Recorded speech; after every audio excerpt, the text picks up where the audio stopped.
What is up, RotoGrinders? Welcome back to the Pick 6 show for the last time this year. We're pretty sure. We're fairly certain this will be the last time we're fully assembled. John Daigle, he's back. John Daigle from ETR, Rich Hribar from Sharp Football Analysis. We got TJ producing us in the booth. Later on, we'll bring on Rob Coakley as well. We talk about some movies. We're talking 4 playoff games. We're going to break them down game by game. And then we're going to talk a little bit of movies later on. But, we haven't really had a chance to catch up, Daigle. Haven't seen you for a couple weeks. You did your best to join the show. We kind of saw you at some point very temporarily. We had screenshots. But do you want to give the people any sort of catch me up? Welcome back.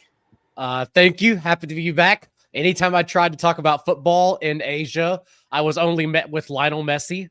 And I can't carry that conversation at all. So I'm very happy to be back and talk football. And yes, did try both times. One, India Wi-Fi, as you can figure, not ready for streaming shows, even in the slightest. So that was a failure. Sri Lanka, however, a remote working community, you would think so. But the one room they reserved for me, they reserved it so I could use it, but still failed to tell me that everyone will be coming in and out. And that includes like the dogs on the premises, because I don't know if y'all are aware, but in Asia, basically, dogs don't have resources, at least where I was in southern India and Sri Lanka.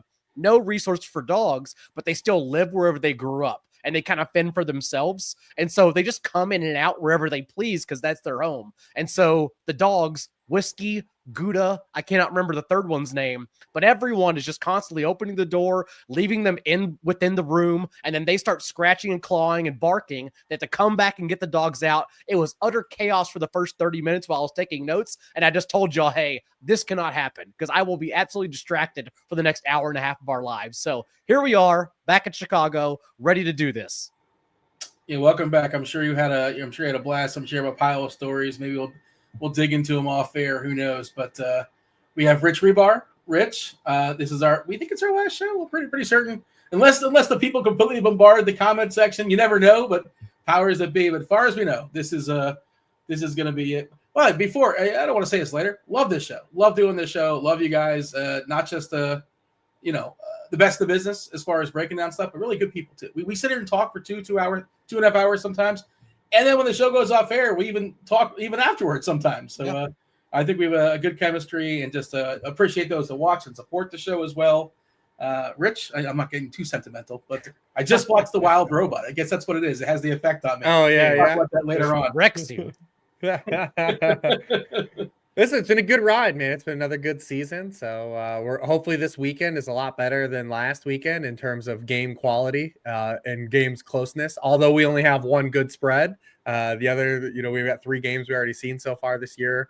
Although one of the ones that is the tight spread is one that we're excited for, that we saw earlier this season. And it was a blowout the first time. We hope it's closer this time. Since y'all have not had Dean a wrestling reference for a couple weeks, I will say Rob did some. I think Rob did. Okay, good. He filled in for you. Very excited to do so. I would imagine. But go ahead.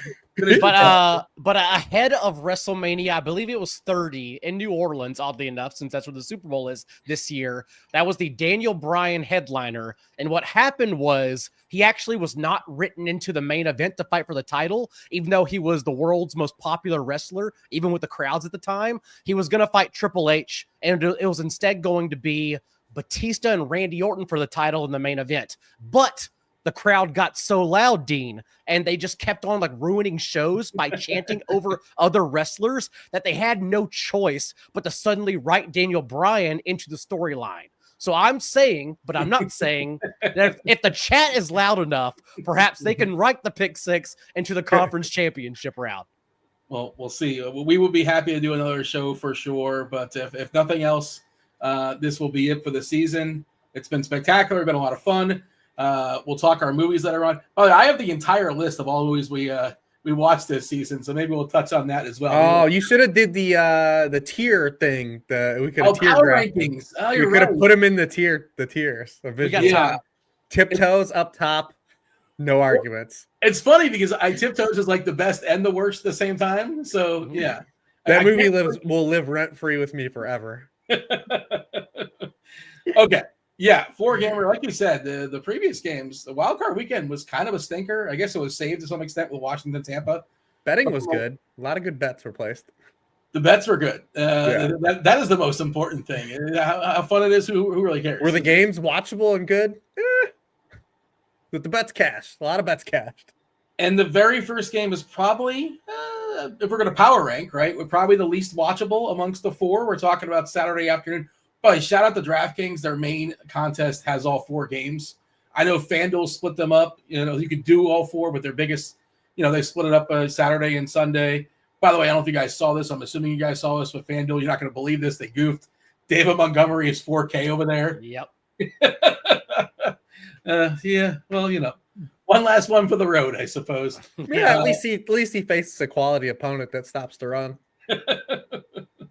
Yeah, and DK also like discounts. We got like everybody's cheaper than they have been the entire season long. You're gonna make lineups that like I suppose it's for casuals. I don't know, but you should it's just much easier to spend up for players. You look at the salaries based upon the entire season. We got a bit of a discount. Houston, Kansas City. That is our very first game. Kansas City, well rested. Some of their players haven't played since Christmas, I think. Right? It's been a while since we've seen anybody of relevance. They're 8.5-point favorites. 41.5 is the total. Houston, their defense kind of carried them in the previous game. They're pretty big dogs here on the road. Here, Daigle. We got the Texans at Kansas City. This, of course, is the lowest total collectively. Houston's at the lowest total of the board as is. Where do you want to start?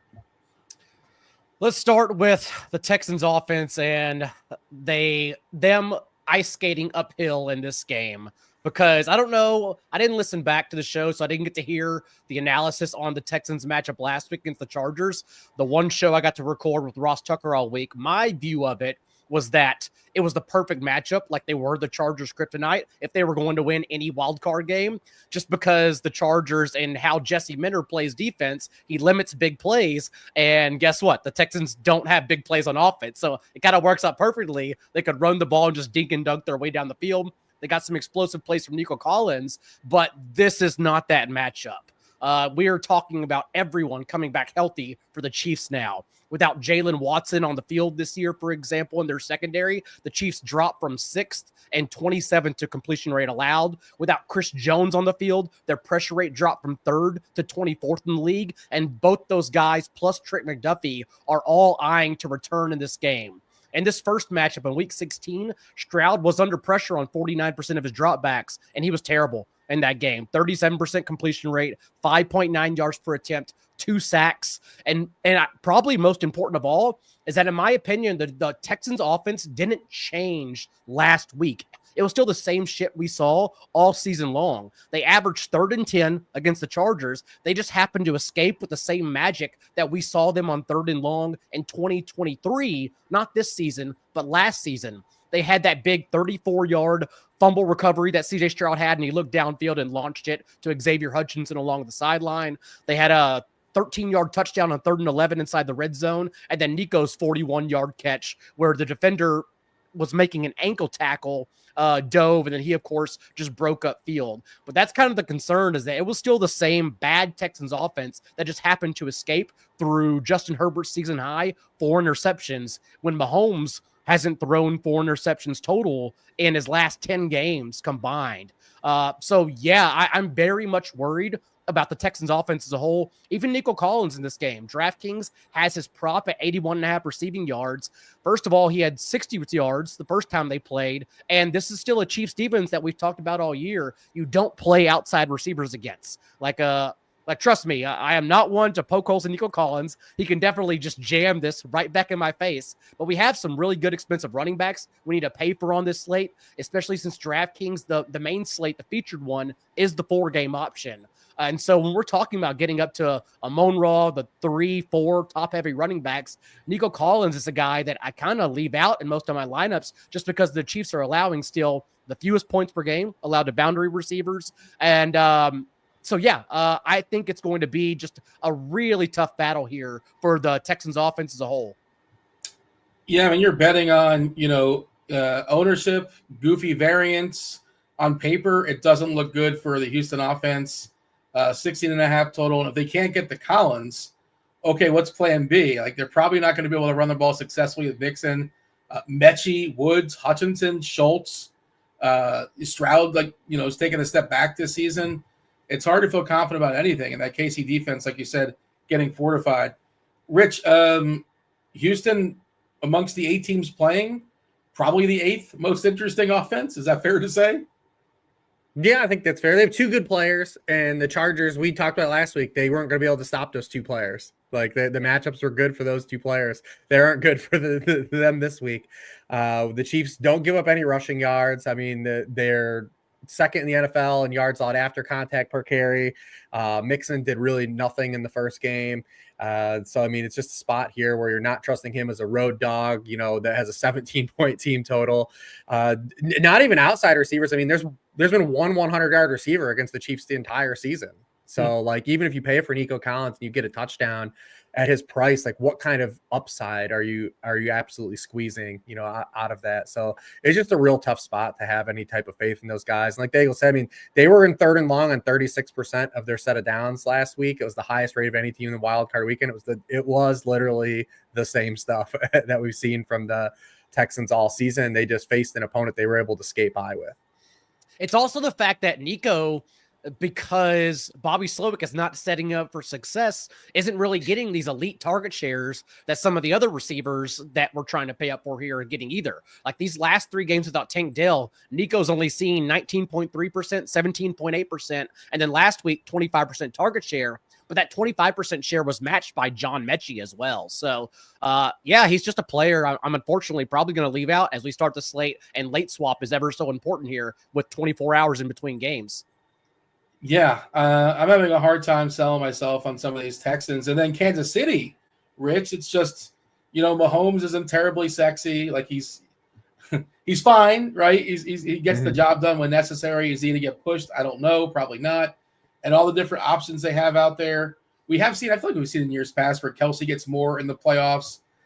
There's been stuff thrown out there, like maybe they've been kind of like slow rolling with Hopkins just because of lottery and then the draft pick stuff. If he had a certain number of snaps, but they still, Worthy and Brown and they have 2 running backs.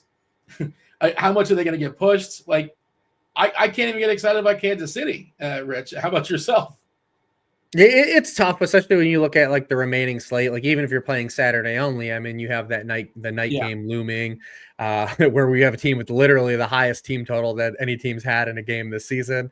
So it's just really tough to say, like, you can suck out some production from these guys. Like, it's really easy to make the case for this Chiefs offense entering the playoffs that they're arguably in a better spot entering this postseason than they were a year ago. And of course, they won the Super Bowl again. So, like, you look at the way it lays out for the Chiefs from an on football field stance, it is positive, but from a fantasy football stance and, from a DFS stance, it's a lot harder to say, like, there's a lot of immense upside here. I mean, Mahomes has played really well the back half of the year, but still really low yards per pass attempt. It's kind of induced by touchdowns. It still is a tougher matchup for him. I mean, when the Texans and these teams linked up on the week before, it was the week before Christmas. They played, right? Yeah, it was the Saturday, 16, and then they played on the Wednesday on Christmas.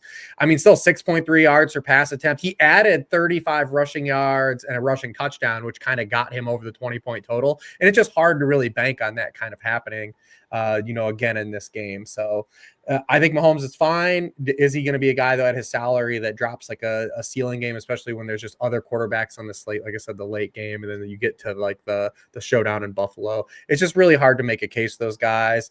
I doubt that we see any, one running back take over this backfield. And since Isaiah Pacheco's come back, it's been kind of all Kareem Hunt inside the 5-yard line anyway. So even if Pacheco's getting work, are they going to remove that role from Kareem Hunt? You still have Samaje Perine playing long down and distances, which capping is the receiving upside. I mean, Pacheco's caught no passes since he's returned, 5 passes in total. So it's just really kind of tough. And I think if you're gaming on some guys, obviously Kelsey, you can hope that he turns it on. He was really good on Christmas Day.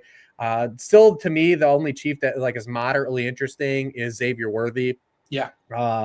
when these teams kind of played the first time, he ran a season high 56% of his snaps from the slot in that game. And we talked about it last week with Ladd. I mean, this is where you want to attack this Houston defense. I mean, Lassiter and Stingley are just really good on the outside. They just don't give up any production to outside receivers, but slot receivers, they've allowed the highest touchdown rate and the most touchdowns to slot receivers. They gave up another long touchdown and 100 yards to Ladd McConkey from the slot last week. So Xavier Worthy's kind of still the most intriguing piece. He doesn't have quite the Rashee Rice run out of last year at the end of the season because there's a couple more pieces it's a little more of a diverse passing tree, but he still did come on strong to end the season. And he was still second on the team in targets. He only had two fewer targets than Travis Kelce over the final 9 weeks. So he's still like the one guy that I look for this offense to say like, all right, I can take a flyer on some Xavier Worthy.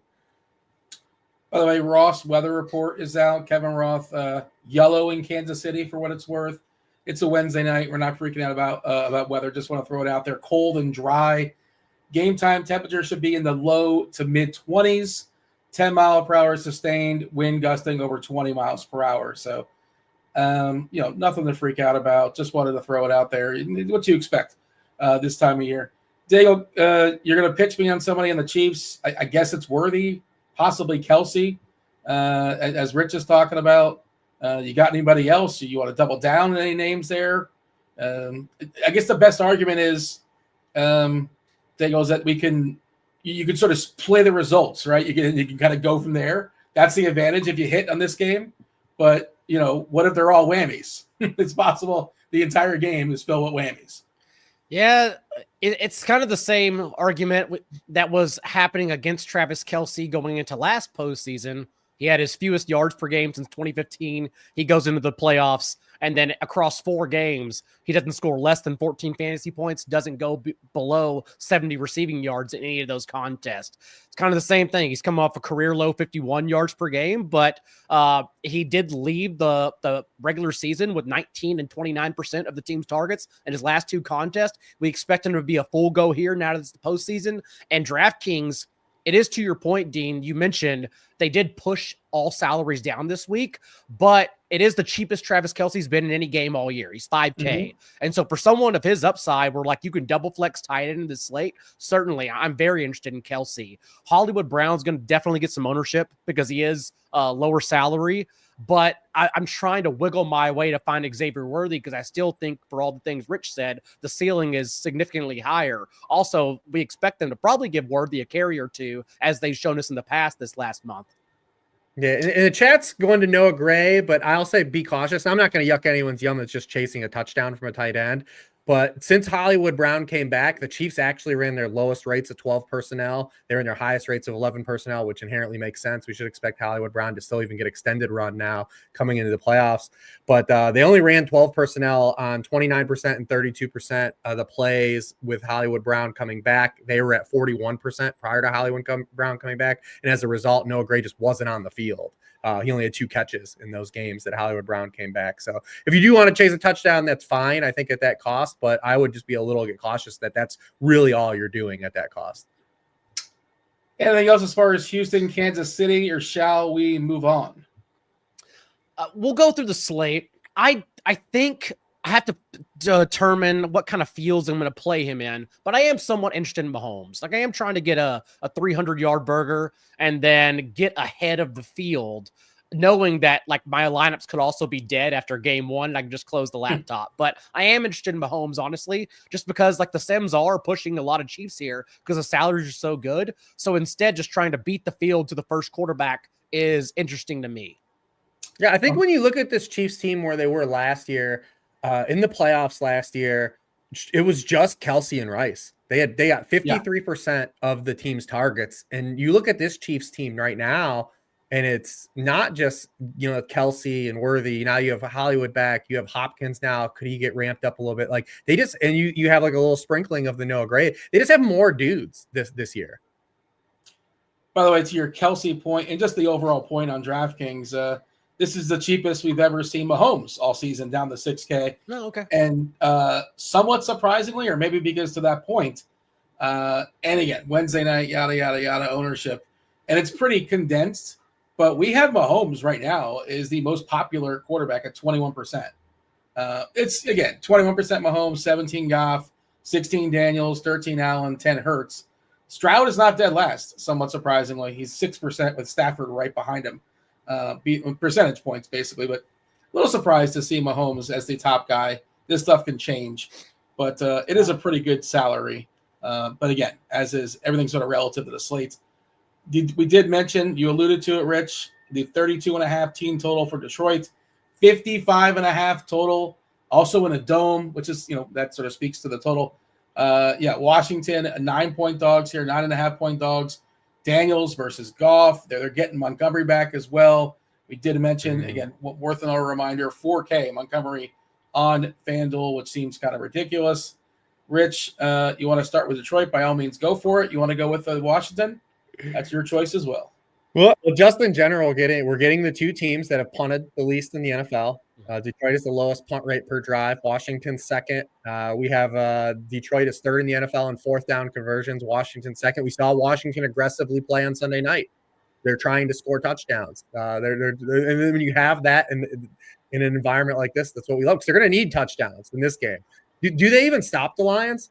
The Lions right now, if you want to bet they're over 3.5 touchdowns, you might as well just bet their team total, like right now. The odds that you're getting. There is a fun bet. There is an under 6.5 punts in this game for minus 140 in some spots that you can get. That is definitely something to look into if you're in those prop streets. But this game has kind of everything that you're looking for from an offensive stance. Detroit leads the NFL in points per drive. Washington's fourth. The Commanders also lead the NFL in points per drive on the road. Indoors, we're getting Jaden Daniels against a team that plays a lot of aggressive man coverage. They allow a lot of rushing yards to quarterback. So this game kind of has everything we want. And then when you look at Washington, they finally faced a good quarterback last week, and they allowed an 83% completion rate and over 10 yards per pass attempt.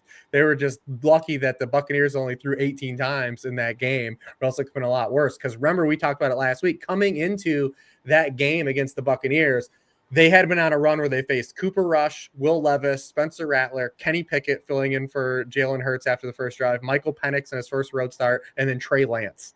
So, I mean, they're now getting Goff at home. And structurally, the way the Commanders play defense just lines up to where Goff has absolutely just been murdering teams. One, you can't play a lot of shell coverage against the Lions, because if you do, guess what happens? You're just going to get Jahmyr Gibbs and David Montgomery run down your throat. And as a byproduct of that, Jared Goff actually is 28th in the NFL in rate of snaps where the middle field's closed, because you have to have guys up in the box against the Lions.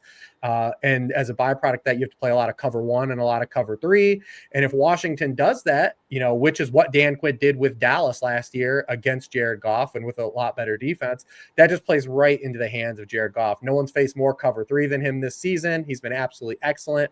If they do play man coverage, which Washington has now bumped up to 5th in the rate of man coverage, bless their hearts for just letting Marshawn Lattimore die on that hill on Sunday night. But Jared Goff leads the NFL in quarterback rating, against man coverage, 15 touchdowns to 0 interceptions, just under 10 yards per pass attempt against man coverage. This game, I mean, Washington's going to have to score a ton of points, but this might be a game where literally the Lions, they score 5+ touchdowns. Yeah, I mean, that's what the line's saying, right? The line, that's essentially what the line is telling us. 32.5 is their team total, which is a pretty absurd number. Daigle, what is the split? What is the Gibbs-Montgomery split? What's your projection as far as, touches in the backfield? Montgomery has been practicing in full since Tuesday. Seems like a miraculous recovery. Dan Campbell loves Dave Montgomery for all the right reasons. He still brings the physicality aspect to this team. They've played 11 games this year. Montgomery and Gibbs were DeMont did not leave the field early. And in those 11 games, David Montgomery out-touched Gibbs 189 to 169 and out-carried him 17-9 inside the 5-yard line as well. Montgomery also had 26 catches to Gibbs 27 in that game. I expect it to be 60-40 Gibbs. Like, usually what happens in these situations is that we say you can't put the genie back in the lamp. But in this case, Montgomery was so good at what he brings to the team that I do think they can still scale Gibbs back. and bring them back into a timeshare here. I think both can quite easily get there. Even Montgomery on DraftKings can certainly get there at what right now is being projected at significantly less ownership than Gibbs, because of course Gibbs has been amazing. Like, obviously we all saw, even I saw week 18 in Asia. He was amazing. And so my only thought with the Lions offense in this matchup, because Rich already broke down all the coverage schemes, how Tampa Bay just murdered Washington's defense. My only thought is just to bring it back to the Jaguars game with the Lions and say, okay, well, if the field's going to play thinking they're smart by playing like 4 or 5 Lions, I'm going to play 6 or 7. I'm gonna throw on the defense. I'm gonna play both running backs. I'm gonna try to get literally all the touchdowns and outlion you in tournaments. So yeah, I was gonna ask you to play Gibbs and Montgomery in the same lineup as far as all 4 games, and you're saying yes by saying what you just said. So yes, yeah. And JMO, like, let's not forget JMO at the mid 5K place. Like, Rich even mentioned the man coverage here, and then of course, you know, you don't even need the advanced stats to know when Ben Johnson sees man coverage, like he's queuing up JMO for 4 to 6 opportunities in the game to get downfield. Jameson Williams' yard per catch go from 15 to 20 against man coverage. His yards per route run jump from 1.9 to 2.5 against man coverage. So I do love JMO in that middling tier as well. Yeah, the thing you like about Jameson Williams is as the season went on, he wasn't just used as a field stretcher. He kind of became a full field wide receiver. I mean, since he came back from that 2-game suspension, his deep target rate went down to 11.5%, and his intermediate target rate went up to 35%. You know, he had just cleared 13.5% of team targets twice over his first 6 games of the season. He was over 19% 8 of his final 9 games. He became actually a safe floor player with higher upside. He had at least 5 catches in 6 of the team's final 7 games. And you know, when you pair that kind of usage with a player that has his per play upside, that creates a real, you know, palatable and a real like enticing player to want to add to your rosters.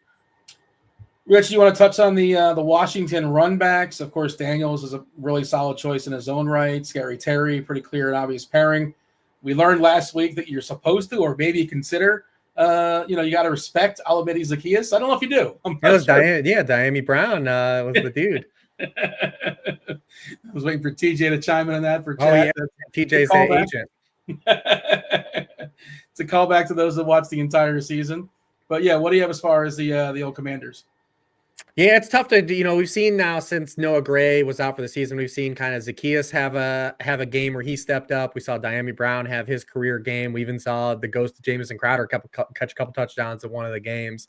Kind of spread out and diverse to kind of grab those guys behind Terry McLaurin. But we have seen McLaurin start to stack a little some targets here recently. So, you know, I was picking on Cliff last week because, you know, he just lines Terry McLaurin up at that left wide receiver. He did catch a ball on the right side of the field on Sunday night. So it was nice. He did catch one. But we have seen him hit double-digit targets now in 3 of his past 5 games. Before that, he only hit double-digit targets 1 time. So with his kind of touchdown equity, because he leads the NFL in touchdowns on throws into the end zone this season, you know, like he's still probably the only guy like you feel semi-safe with, because the rest, it's just so diverse, like outside of Terry McLaurin. John, Washington? Yeah, as Rich said, if we're expecting, like, you know, the Lions and Aaron Glenn lean into their leading the league in man coverage, they blitz a lot. That's the guy, Terry McLaurin, who Jaden Daniels trusts downfield against man coverage. He's seen the second most contested catch opportunities downfield. Because he's very good at football, he has a 77% catch rate when battling for the ball as well downfield. So I'm expecting those end zone targets, those targets to come funneling in. He's the most confident one. Beyond that, at least, Detroit is still allowing more points per game to slot receivers. Only the Chiefs actually are allowing more points per game to the slot than the Lions this year. And that's where Zacchaeus, without Noah Brown, has basically led the team in routes run. So I still think I don't mind going back to Zacchaeus after Diami Brown was the one to spike last week. John, you have Rich. Yeah, you have one. Daigle gets it. This is why we needed him back. He knows that when it's Zacchaeus season. Well, that was all that stuff was true last week too. The Bucks were a slot funnel too, and it ended up being Diami Brown's season. Yeah, but it's because you guys didn't respect him. That's why. That's fair. That we didn't put respect on Zacchaeus' name. Put some respect in his name. Well, the agent Richard- came into the chat. I mean, or Terry's scary Terry's agent. Not sure if they're lurking out there or not, but show yourself if you are. Feel free to say hello. Chris Moore was getting snaps on Sunday night. It was just like there were two dudes. Chris Moore, I honestly did not know was on the Commanders, and I did not know Anthony Miller was on the Ravens. I'll be honest, I did not. Yeah, he had several catches. He had three catches. Yeah. Yeah. I would be careful though, like on some of these guys, because I saw Chad again mention Ertz. Well, Ertz has terrible splits against man coverage this year. Less than a yard per route run against man coverage, which Lions run at the highest rate in the league. Also, the Lions in Week 18 got Alex Anzalone back, and with Anzalone on the field, they have allowed 5.9 yards per target to tight ends, only a 1.7% touchdown rate to tight ends too. So I hate that I'm tearing down all the chat's tight end calls here, but very thin Ertz play. Do you have a tight end call on layaway that you're gonna? Well, actually, is there one you're ready to give him later on? There's a couple tight ends, I guess, that are worth acknowledging, or you not have one. It's you just I don't guess. like I mean, what's funny is we kind of glossed over Dalton Schultz. He's probably the best of the cheapies. 3-3, yeah. Because the Chiefs are number one in target rate face to tight ends. He had 45 and a touchdown them the first time. So yeah, I mean, I would say probably Dalton Schultz is by default if you're paying down the best of the cheapy guys. Because again, also we didn't talk about with Nico Collins. We did a little bit with the wide receiver one stuff, but the Chiefs have been notorious this year for taking away lead targets in offenses this year. They've been like the old Belichick. Remember, people used to do this with Belichick. Belichick's is going to take That's away what I was thinking of. Make someone else beat him. The Chiefs have been. Spags has done that this year. When they faced Jamar Chase, it was a Mike Gesicki game. We opened the season with an Isaiah Likely game. Where they were taking away Zay Flowers and Mark Andrews. So like it could just push some stuff to Schultz too. But is he the second option by default? I guess he is. Well, what'd you say? He's the second option on Houston, Schultz. Yeah, Schultz and Mechie, I guess. Yeah. But I mean, when you're playing one of those wide receivers like Mechie or Zacchaeus, really what you're asking is can they outscore Hollywood Brown, since he's going to come in as the chalk and the low 4K range. And yes, they can. But I think that's really what it's going to be about on DraftKings is that unique third wide receiver spot we're spending down for. It's a good conversation. Do you want to bring like Tim Patrick into there? And not necessarily, right? I guess you can play him, but we've seen to close the season, it's been more concentrated where it's been Amon-Ra, Jameson Williams, and Laporta even. I mean, Laporta now, like all these guys are now getting back to where we kind of thought they would be to start the year. Early in the season, like we thought Jameson Williams was hurting Laporta, but we've seen to end the season, both those guys are occupying right around 20% target shares together with Amon-Ra. I guess it's Buffalo nonsense, so we can bring in like the 4K guys on Buffalo that like, I don't know. We saw Curtis Samuel get like a 70-yard touchdown, whatever it was. Kind of a broken play. Probably shouldn't have took it the whole way, but that's not really his game. I mean, Lions is going to score a ton of points in this game. Yes. Yeah. That's why, like, in the chat, I think it was Binking asked, do you like a Jameson over a Amon-Ra?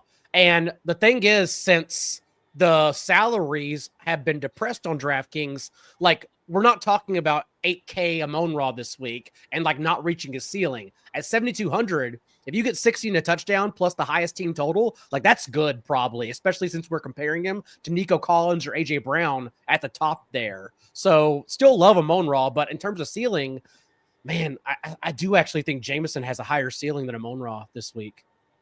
The other interesting thing though is like Amon-Ra, like the guys all the way up top, they had like a bit of a discount. Jameson's kind of the same. It's just they're closer, right? Jamo at 6'2", 6'1", that's kind of what he's been. So they just kind of push them a little bit closer. Yeah. That kind of makes Amon-Ra actually more exciting now. Probably, yeah. Play them both with Laporta. Find the 1.1K, and you can all of a sudden get yourself some Amon-Ra. And by the way, yes, the Lions do allow a lot of running because, man coverage obviously allows the quarterback to leak out. But Jaden Daniels leads the league in scrambles against man coverage, but also his sack rate goes up significantly against man coverage too. So, like, the Lions defense is absolutely in play too. Did I miss a take on Brian Robinson, Austin Eckler? Is there any? You did not. You did not miss a take. They're playing football this weekend allegedly. We just don't care. They're going to be out there doing football things. Okay. Salary, not even matchup based, like salary wise, I think it made sense last week to try one of them on and just see what happens because we were all scrambling for that second running back spot. This week, I don't think you need that second running back spot because it's really about fitting in Gibbs, Montgomery, Barkley, Henry, and choosing the right 2 or 3. Okay, but I was going to ask you before, Rich. You're making a stack. You have one lineup. Your game stacking. We starting with Goff or we starting with Daniels? Ooh, I think Goff. Yeah. I mean, they're going to score 35 points. Like you could literally have the Jacksonville run out. I do think there's some fragility to Daniels outside of the rushing stuff. We talked about it last week. I mean, since week 10, I mean, he was 28th in the NFL in yards per pass attempt. And this offense, Daigle joked about Bobby Slowick. This offense on Sunday night was the same thing. It was get the 3rd and 4th down. Jaden Daniels, please save us. And he was excellent on 3rd and 4th down in the 4th quarter. That's like been the Washington offense. Like this offense, they're not running the ball at all. Like their run game has died the back half of the year. And it's literally Jaden Daniels. And that's like a fragile way to live, especially against a good opponent that's going to be aggressive. So like, I definitely believe Jaden Daniels, like I don't think he's an outright fade, but I could see a scenario where he does let down. Also, he's still a rookie. He's an amazing. I mean, rookie, they were outright bad the final 6 weeks of the season. Like the pass game was awful. Also, like like Rich even said, Baker was awesome. The Commanders' defense was bad, but like the Commanders' defense was not just bad. Like the 65% success rate they allowed through the air was not just the worst of Wild Card Weekend. It would have been the worst in the regular season by a 15% margin. Like they were horrendous, and now they're getting Jared Goff and Ben Johnson. It's over. Like, shut the door on this one. So you ask which quarterback I'm starting with. I think it's easily Jared Goff over Jaden Daniels for me. Yeah, I'm just thinking like upside. If like everything goes right for Daniels, he probably has a higher upside, but I guess Goff can throw for 5 touchdowns. Yeah. Well, I mean, in the pure outcome where just like this game is absolute fire back and forth, like then it has to be because Daniels had a big game, right? Mm-hmm. Like Washington's not getting there through, again, you did not miss a take on the Washington backfield. They aren't getting there through those guys. I mean, that's if Washington puts up a fight in this game and it's that hot, it's because Jaden Daniels balled that out. You're making the case for Josh Allen and the Bills battling right now. Like that's the game case. It's because Josh Allen carries them. Rams, Eagles, 43.5 is the total. This is the first game of the Sunday doubleheader. Eagles are 6-point favorites currently.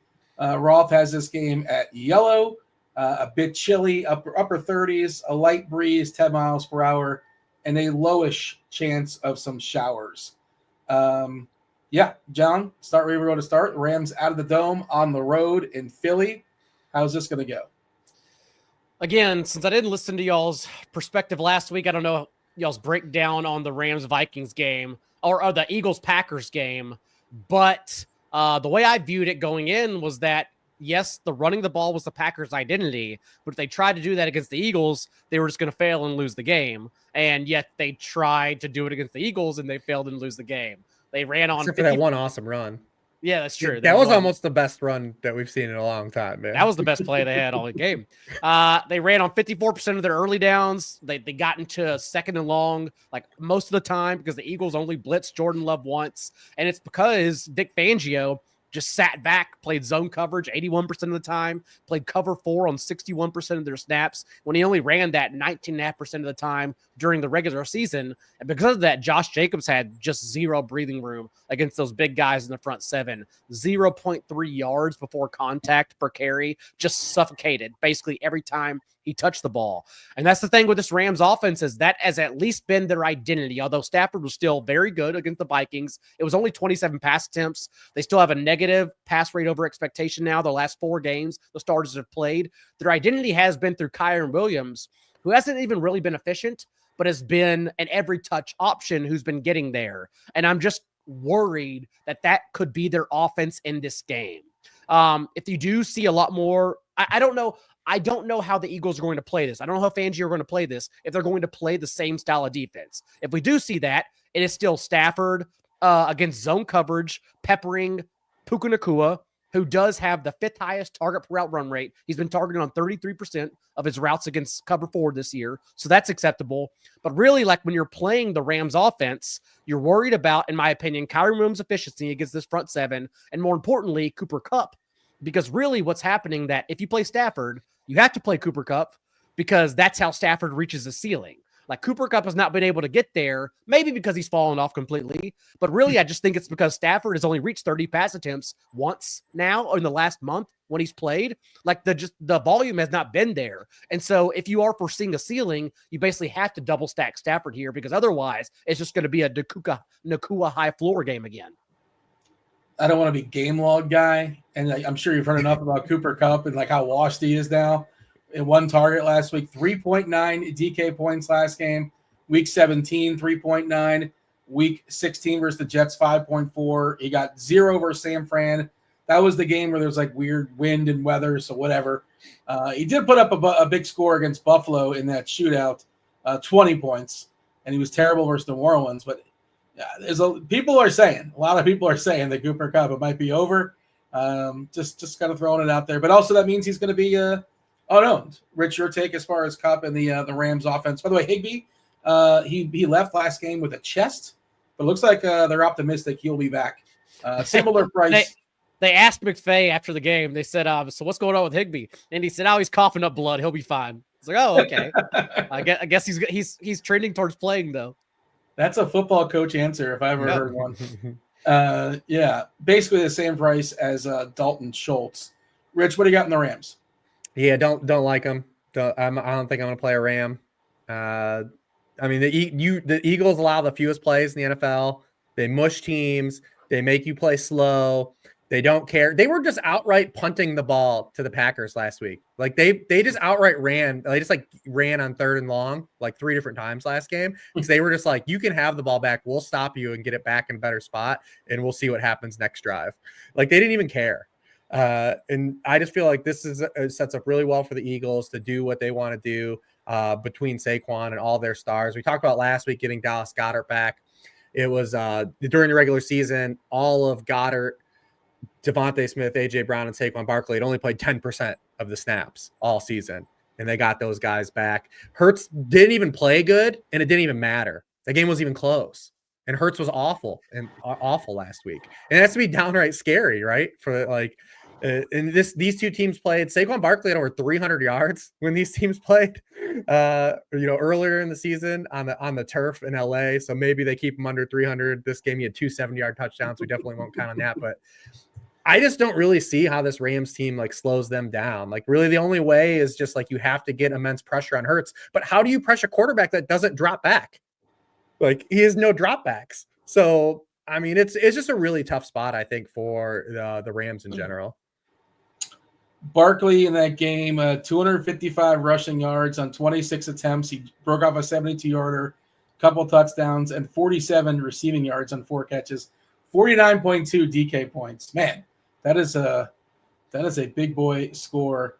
And that's the problem here. John is like, well, if Philly's not going to get pushed, like Hurts is only going to do so much. He's not going to be passing the ball a ton.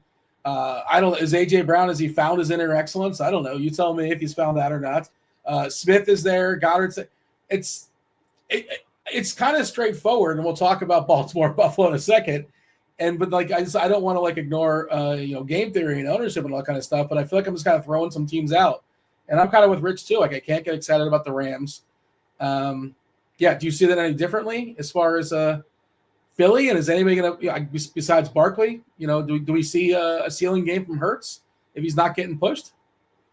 By the way, that book Inner Excellence, I looked it up because the author, I was like, man, like that, what a helping that you didn't even ask for. Just someone assisting your book sales. Yeah. But apparently he passed away in 2022 is what I saw, which is unfortunate.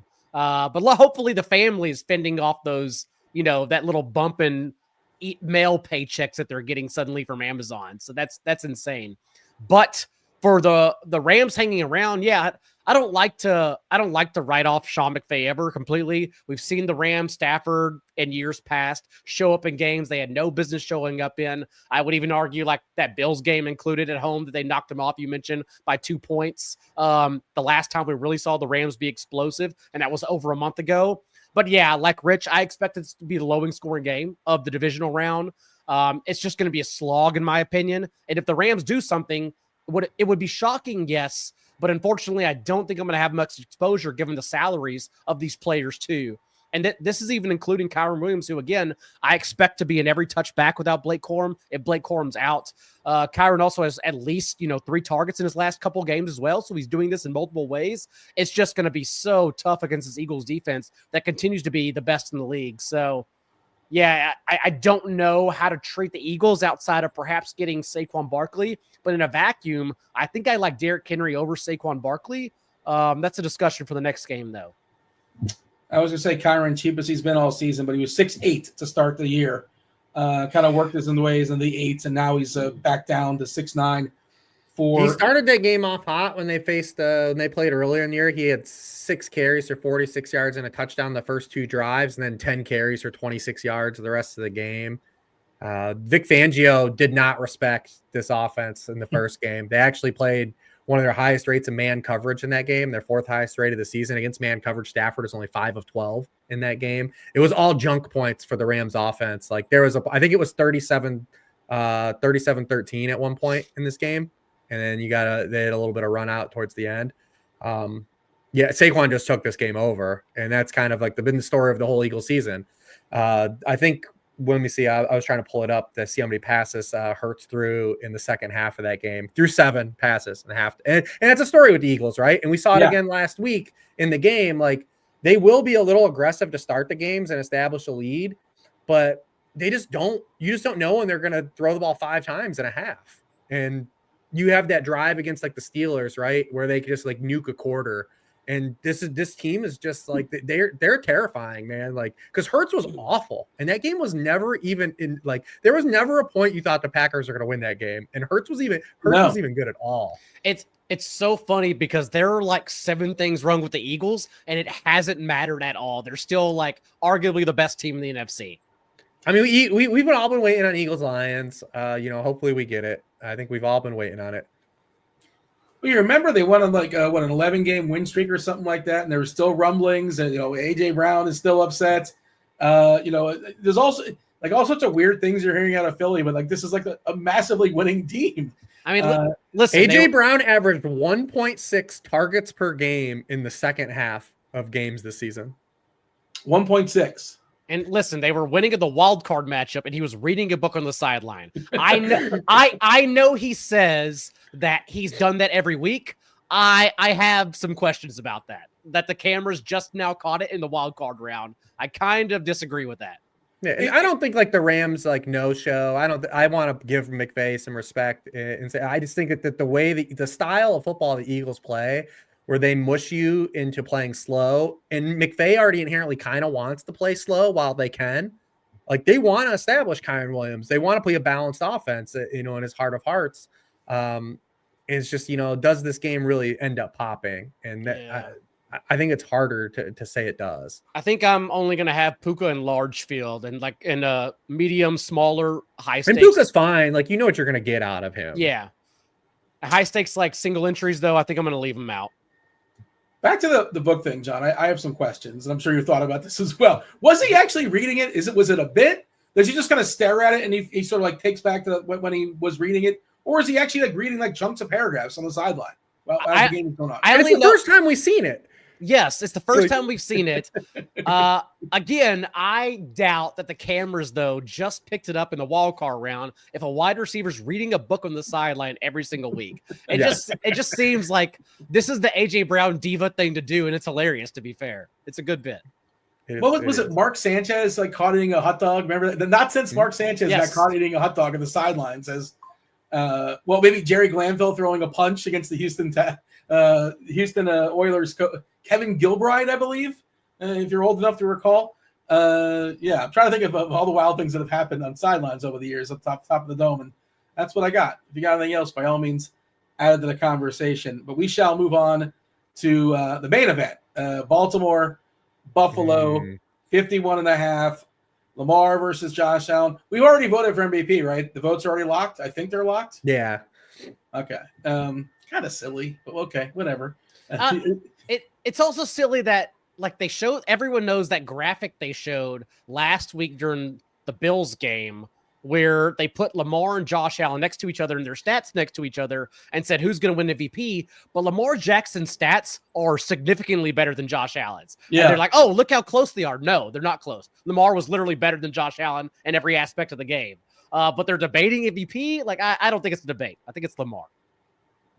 But isn't like Vegas wise, which is what we really isn't Allen a big favorite? Last I saw, at least, or is that flipped? Yeah, I wonder if there's some voters being tired syndrome going on of Lamar having to mention his name every single year. Yeah, and this will be the first time for Allen, I believe. I don't think he's won MVP. I'm fairly certain this is his first time. He had Aaron Rodgers blocking him. Voter fatigue. Yeah, either. I mean, and if you're out there in the streets arguing this stuff, like they're both worthy of it. And whoever gets it, I couldn't imagine caring anything less about this. Save this for whatever product ESPN's putting on their on their programming. You got to fill time. I suppose you got to fill time. I could care less. 51.5 is a total of Bills. Kind of, sort of, somewhat surprising to me. Are 1.5 point home dogs. I thought it'd be. It opened where they were favored, and then it got bet to the Ravens. Why do you think? LMI in chat says I'm sick in bed. Feel better, LMI. Hopefully the podcast will make you feel better, and hopefully you take something down this weekend. Happy to be a distraction for an hour plus. Yeah. Why do you think that line changed? I mean, obviously, I know why somebody hammered Baltimore, but was that the sharp thing, Rich, or why do we think this happened? I think so. I like the Ravens in this game, and it's for the reason of you have to bank on Sean McDermott going against tendency, and we just don't have a lot of evidence of that. We see it all the time where the Bills get a lot of credit on offense for diagnosing, where a team is vulnerable and attacking them in that capacity. But on the defensive side of the ball, they tend to do what they do. And in the first time these teams played, on both the run game and the pass game. I'll talk about the pass game first. I know Daigle wants to talk about Derrick Henry. I mean, they were just completely passive, and we've talked about it with Lamar Jackson this season. And Lamar Jackson's been excellent. He's had very few flaws in his game this year, but the only even ounces of fleeting success defenses have had this year is by playing aggressive man coverage and sending man blitzes at Lamar Jackson. No quarterback has a higher rating against zone coverage this season than Lamar Jackson. They only blitzed him on 25% of his dropbacks in the game. It was his fourth lowest blitz rate in a game this season. They only played man coverage on 8% of snaps. They were in cover 4 42% of the time. He saw cover 4 just one higher rate in a game, at a high rate in just one game this season. When you don't blitz Lamar Jackson, he leads the NFL in yards per pass attempt, 27 touchdowns, 1 interception. Against zone coverages, he's throwing a league high 17 passing touchdowns, just under 10 yards per pass attempt. But against man blitzes, 18th in yards per pass attempt. He goes to 12th in success rate. Like, those are by no means like bottom of the league numbers, but like, is Buffalo going to do that? They have to flip tendency. And I don't know if they're going to do that in the first. And even Zay Flowers, if he's out this game, Baltimore wide receivers caught 4 passes the first time these teams played. Like, it's just, we're banking on Sean McDermott doing a lot of things, and I'm curious to see what Daigle talks to the run game, because this also extends to how he defends the run. Go for it, John.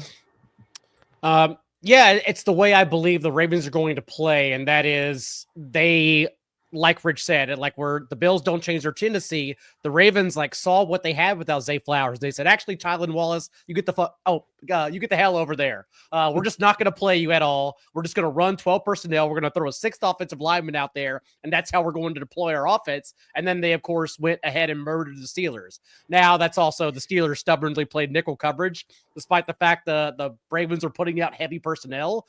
I don't expect the Bills to do that.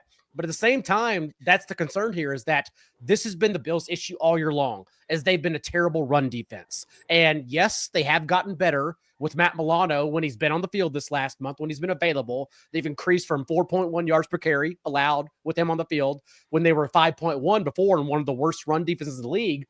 But is going to be slightly below league average, like, is that going to matter against this Ravens defense or Ravens offense that can put you in a blender, even on those first couple of drives, how much RPO they ran just between Lamar and Derrick Henry against the Steelers? I think that's what we're going to expect here, whether Flowers plays or not. And I just don't think the Bills have the personnel to stop it. Not only that, but they have to also, like Rich said, they have to change their tendency in the way they played offense. Whereas, like, they were stacking 6 offensive linemen against the Broncos to manhandle the trenches. Do they understand? Does Sean McDermott literally understand they have to pass the ball and build a lead to make this a exclusively Lamar Jackson game in order to win? And I'm not sure they know that, just because Saquon Barkley is still the only player to go over 65 yards at any point, quarterbacks included, Josh Allen included earlier this year, against this Ravens front seven. And so to me, Derrick Henry now, he's going on 138 yards in 5 straight games. He has 5 touchdowns in his last 3. And so to me, like, yes, Derrick Henry is my favorite running back on this entire slate, because I do not think the Bills have the personnel to stop this offense at all. We currently have him behind Henry on DK, 27%, behind Barkley, behind Karen Williams, and we have Gibbs as a strong favorite, ownership-wise, at 7.7, getting about 45%. So that is interesting and of note. You mentioned Flowers. It seems kind of dicey, and probably if he goes, probably won't be a full go, but stay tuned on that. Ray Davis, I think, is also questionable too with a concussion. Yeah, for Buffalo. bad hit there. Let me take it a little bit further here on the Baltimore run game. So if you remember when these teams played way back in week 4, this was the game where the Ravens dusted off Patrick Ricard, played a second highest snap rate in the season. They played 22 personnel on 26% of their snaps. It was their second highest rate in a game this season. With multiple backs on the field, they averaged 9 yards per play in that game. And there's a reason for that, because Buffalo has built their team inherently to stop the Chiefs. And they have a light defensive line, and they love to play what they call, under McDermott, the Buffalo nickel. They love to play big nickel. That's like their base defense. They do not have a base defense where they're, playing 4 down linemen and 3 linebackers very often. No team has played more snaps this season with 5 or more defensive backs on the field than Buffalo, 58 per game. In that week 4 game, they had their fewest snaps at 5 or more defensive backs on the field because the Ravens forced them to match heavy personnel. And when they did use 5 or more defensive backs when Baltimore ran the ball, Baltimore was 9 yards per play on those downs. Now, remember in that first match, they did not have Matt Milano and Terrell Bernard. With both of those linebackers, they have played the run better. They faced 109 backfield runs with both of them. Only 4 yards per carry, less than a yard before contact. But also, it's Derrick Henry. Like, we see these matchups all the time. We had another one at Pittsburgh. He gets over in that matchup. So we need to see Buffalo, when Baltimore goes to these heavy personnels, they have to match them with better base personnel than they did in that first matchup. And if they don't, they're going to get run on again. And that's the biggest problem. It's really weird that the way the AFC hierarchy is shaken out, and the Chiefs have to just be loving this, because as it stands, Baltimore is probably the worst structural matchup for Buffalo. Buffalo's the worst structural matchup for the Chiefs, and the Chiefs are the worst structural matchup for the Ravens, because they have Chris Jones and Nick Bolton in the middle of the field. And the Chiefs are probably going to have a one-day rest advantage next week, and maybe, run into their better end of the matchup here. It's really weird how it's shaken out. Now, the Bills are definitely live in this game. I don't want to make it sound like I'm just hammering the Ravens. I just think when you look at what the Bills do on defense, we need McDermott to do something we haven't seen, and that just takes a leap of faith. Now, McDermott, if I know these things, he knows these things. So I assume that people in the building are saying, yes, we need to combat, Derrick Henry a lot better. If I'm Buffalo, if I win the I'm trying to get the ball first in this game. Yes. I'm trying to get up. I'm trying to get ahead. I'm trying to make it so you have to remove Derrick Henry, from game script purposes. So I'm real curious to see how this shakes out. I'm excited to see how Buffalo, plays defense in this game. How stubborn it does. it gives me. Will be? Go ahead, Rich. I didn't hear what he said. What I asked. I'm sorry. I was just asking how stubborn McDermott is. I don't know. I mean, we don't know. We don't know these things, especially when you have teams that played each other. We saw it on Monday night, right? If you look at how the Rams played Sam Darnold in that Week 8 matchup, they completely just followed what Aaron Glenn had success with in Week 18, and that's not what the Rams have done at all season. So the good coaching staffs are always going to adjust and calibrate, and these guys know more than us on the Pick Six show. If I know these things, Sean McDermott knows these things. So I'm just real curious to see, especially if the Ravens win the toss or the Ravens take the ball first and they come out with Patrick Ricard and Charlie Collar come on the field. What does Buffalo do? I'm very curious to see, how they approach that. Because if you can force the Ravens into a passing script, that's the recipe for the Bills to win this game. The only thing that gives me hope is the 4th and 2 down 21-23 against Kansas City earlier this year. And for the first time ever, McDermott, although Josh Allen was the one prying for it and calling to the sideline, for the first time ever, Sean McDermott finally understood the excitement and went for the win as opposed to kicking the field goal and allowing Mahomes to march down the field. That's the only thing that may have changed this year, is that they maybe understand they are actually trying to win this year as opposed to just playing for a lead. How could they have never given Ricard a carry all season long? And obviously you're not rostering Ricard. I love how you're asking the important questions. I know he has some catches here and there, but you got to feed the fullback. Yeah, it's because TJ would play him in Showdown. When you're up 35-10, you got to give him one carry as a courtesy. I think he caught a touchdown, did he not? Maybe he had 4 or 5 catches and one touchdown caught. Yeah. Yeah, I think he caught one. Daigle, Buffalo is kind of like Kansas City in that there's a lot of different guys that can get there.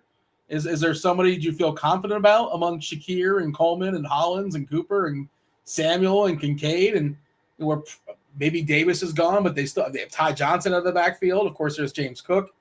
How does Buffalo score their points is always the conundrum. Yeah, and I know the Sims were pushing Kincaid last week. And then I think what happened was the Hunter Henry, Austin Hooper syndrome, where Josh Allen looked downfield and Dawson Knox kind of looks like Dalton Kincaid. So he just found him a couple times instead. The same player. So a little bit worried about Dalton Kincaid as a whole. I will say for the passing game, I'm never going to try and poke holes in Josh Allen. And that's what makes this one fun, is that if you want to stack up the Ravens, you can play Josh Allen because he's the reason why, if they hang around in this game, it's because solely of him, especially like I mentioned earlier, the Ravens run defense. This is not, whereas last week kind of profiled as a James Cook game, thinking the Bills are going to blow them out because Bo Nix and the Broncos offense is not ready for that spot last week, obviously. This week, this is not a James Cook game. So Josh Allen has to be the one to get there. The issue is, since week 11, whenever the Ravens moved Kyle Hamilton from the slot as a nickel player to safety, playing more deep, that's when their defense really has changed and been much better. They've allowed, since that time, since week 11, the Ravens have done league lows in yards per game, yards per attempt, and passing touchdowns, and ranked first in EPA per play, and both the best success rate, rushing, and drop back rate. They played Jalen Hurts, Justin Herbert, CJ Stroud for what it's worth in that time, and they held all to 9 fantasy points exclusively through the air, 9 passing points each, less than that. So they've been airtight through the air as well. I think my favorite is Khalil Shakur, but then I'm asking myself, is this a game where, or is this a slate, a 4-game slate? We did this with TJ last week. Okay, so yeah, is this a slate where Shakir beats me? And last week, my answer was no. Shakir's not going to beat me, as it usually is. He beat me in Los Angeles against the Rams. But beyond that, we talk about this all year, too. Shakir's not a player I'm scared of winning tournaments. I take that L if he does that. So I don't have a favorite Bills player. I think it's Shakir, but I'm probably not even going to be heavy on the Bills, honestly, outside of Josh Allen. Yeah, I mean, classic, Josh Allen, a la carte. That's just what you do. And TJ pointed this out in chat. And this stuff changes, obviously, but Shakir currently is our highest projected owned receiver on DK at 33%. Which was the case last week, and it kind of, and we, tried to tear it down. It's because of the median projection. That's really it. It's really it. And he's not, and where he's priced this week is totally different than where he even was last week. I mean, he's priced near Xavier. He's priced right near Xavier. If you're playing the 4 game, he's priced the same price as Xavier Worthy. I'll take Worthy. He's a little cheaper. Or Hopkins is a little cheaper. Bateman's 100 cheaper. You got Zacchaeus. I mean, it's totally different. And we talked about it last week. He's just a guy that if you're going to glom onto because the median projection, there's really been no week. There's been no ceiling game for him, really. I mean, he's got 20 DraftKings points in one game. Was that the Rams game? Yeah. Yeah, the 100 yards. Yeah. Yeah, 24.6 versus the Rams, 106. And good player, good matchup, but yeah. Can we expect more routes from Cooper? Like, I know it's kind of been up and down, or is that just we're just guessing? Like, have they been stringing it along? And this would be a spot though for Coleman and Cooper though. If they're gonna dust off Coleman and Cooper, this is definitely it. I mean, you even seen last week, like those big body receivers have given the Ravens issues. Those big vertical guys, like we saw it with Mike Williams catch a long one. George Pickens caught the long ball. So, like, if you're going to hit it, it's going to be on the Ravens still. Even over this good stretch that Daigle laid out, I mean, they're still 29th in receptions, a lot of 20 more air yards to wide receivers. They've had 8 touchdowns on those throws, which is 27th in the league. So, if there were – the thing is you're just guessing still. But, yeah. By the way, Roth is telling us on a Wednesday night that this game is yellow-orange. Absolutely frigid temperatures with a chance for snow. That'll be fun. And don't you think that helps the Ravens actually in this game? Yeah, dude. Yeah, I think that'd be good. I think that would. Yeah, Derrick Henry would probably be cool with that. There's isn't Mark Ingram and a battered J.K. Dobbins and Gus Edwards on this team. Like the difference between this Ravens team and previous iterations of the Ravens playoffs when they had their woes is 22. They have Derrick Henry now. Like Lamar was bad under pressure last week in the Steelers too, and you wouldn't know it because all they did was just crush the Steelers. Like they went on 3 drives of 85 plus yards. Like it didn't matter at all because again, they have an equalizer this year. Like if you're going to beat our pass game, we finally have someone who can help respond to that. What's more fun, Dean, than like a Derrick Henry Sunday night hammer on a 4-game slate? Like you get the big dog for 150 and 2 in the snow. But you can play the big dog with Josh Allen. Absolutely. Yeah, I like that. You got to sacrifice some receivers, but absolutely you can. One last time of Derrick Henry being probably underowned. Like he's always underowned. And he's one of those guys that's like hard to project, right? He doesn't really project amazing. And the gap from Saquon to Derrick Henry in their utilization this year is not as wide as people think. Saquon has not gone over 10 receiving yards, I think, in 6 straight games. Yeah. And if Saquon doesn't score a touchdown, which he scored a bunch, so is Derrick Henry, they very much, though, their usage is very similar in how they score their fantasy points. Yeah. That's a good point as well. And also, we're suspecting that Philly is probably going to be ahead, probably not passing a ton in the second half like you're talking about. And also, Saquon Barkley, he doesn't care about your fantasy teams. He proved that last week. He could have broke one for like 70. He's like, nah, I'm good. I'll take 25 and just chill and just end the game. Take a nap, man. I don't blame him. Which I can respect that. I respect it. But, for those that have the alts, probably. Yeah, if it's the play to end the actual game, I'm okay with it. Like that play ended the actual game. Like when Achane housed his, I like they had to run, I think, a couple more plays. So maybe you just you put it in the paint, but. Literally, he just had the slide. I think Hurts kneeled it one time, and they were out of there. Also, Achane's was better because he was smiling the whole way to the end zone when the game literally would have ended. He slid, didn't care at all. Was right there for his fantasy managers. 50-yard TD. You got to be careful though, because we saw Chase Brown injure himself trying to slide down and not score. So you got to be careful.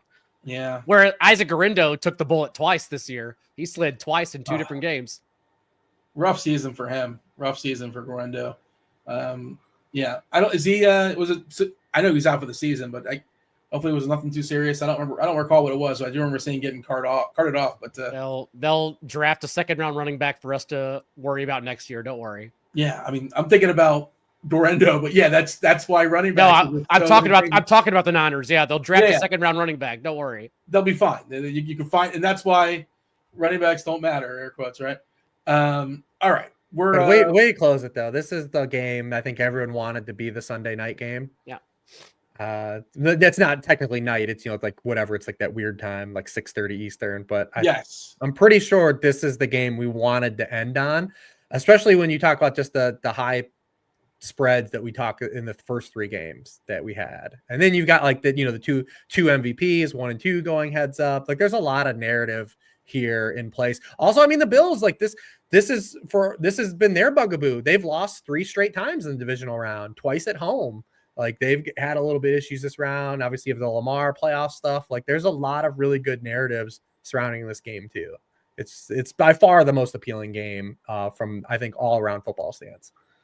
Yeah, I mean, Baltimore, Buffalo is 1, and Washington, Detroit 2. Like that's pretty clear too if we're doing tiers, I think. But I don't even think anyone really believes Washington. I think Washington has a very small contingency of people that believe like they got their playoff win. It was a great foot forward. I think a lot of people are like, how many people are really believing Washington's pulling an upset in that game? But it'll just be a fun game. That's the point. I don't know, man. Like this happens every year where people watch the wild card and they think, oh, this team is really good. And it's like, no, they'll just wait. They're about to play like the real juggernauts here. Same for the Texans. I hear people talking about like the Texans defense. Like, no, just wait. Like Patrick Mahomes is about to mitigate that pass rush and make it not matter. I got a bad feeling. Like, and I'm and number 5 seeds or lower that advance that pull off the 1 game upset. Because you always get this in the NCAA tournament when people fill out their brackets, right? And they're like, oh, I called that 12 versus 5, and people get excited. It's like, cool. Well, how many games did you have them winning? Like, they get excited for the 1 upset, and that's the same thing. Like, unless you have a team going to the Final Four, like, does it even matter? You got that first round game right, like in the big context things. Like, you want to have teams to get deeper, and 5 seeds or lower since the NFL expanded are 12-30 straight up. Yep. In this round. So I told on the Ross Tucker show, I told him that a divisional round is always as bad as the wild card round, and he was like shocked. He was like, he was offended. Since 2014, 5 seeds or lower, and we only have 1 this year, are 3-18 heads up. So I play 7 Lions, Dean, because the pain's coming this week. Yeah. So the Houston Texans are like Coastal Carolina. Is that what I'm hearing? That's I don't know. I feel like that's they beat like I don't know. I can't even like think of like who would be like the prototypical 12 seed like Minnesota in basketball. Like they upset Minnesota in basketball, like some whatever 6 seed that was in the Big Ten. All right, I have a few more questions as far as the slate. Do you want to knock this out first? Splash. Do you want to shout out Splash? If you've not signed up, just head to Splash Sports. We have a nice sweet promo code for y'all. It's Roto10. When you play $100 in quick picks, you get $50 back. Also, golf. The sports never end. Football is winding down. The PGA Tour, it is back in action, which means some of your favorite golf analysts are churning out content here and projections as well. We have Notorious, STL Cards. They headline our PGA DFS product, which includes articles, videos, lineup HQ, SimLabs, and more. If you're playing multiple DFS sports, we have a nice sweet deal as well for a limited time for the first month. Combo Pro, which combines all the sports with the exception of NASCAR, I believe, $79 and change. If you're just like taking one sport at a time, that's just $15 more than PGA a la carte or NBA a la carte. So there you go. That is a value for you all. Get yourself a month of Combo Pro, $79 and change. Okay, couple questions on the slate. Daigle, quick hitters. Your favorite quarterback is who? Jared Goff and Patrick Mahomes in that order. Okay, I'll allow 2. I'll give you more. You give me more to work with. Rich, favorite quarterback? Yeah, I'll say Goff on Saturday, Josh Allen on Sunday, just because it's the only way, man. It's the only way. Okay, they can't win without Josh Allen going crazy. Sure. Yeah, and they're still going to lose. It sounds like you still think they're going to lose. No, I think it's going to be tight, though. I don't want to sound like it's a slam dunk. I think there's avenues. It's just you were counting on Sean McDermott to go against the grain.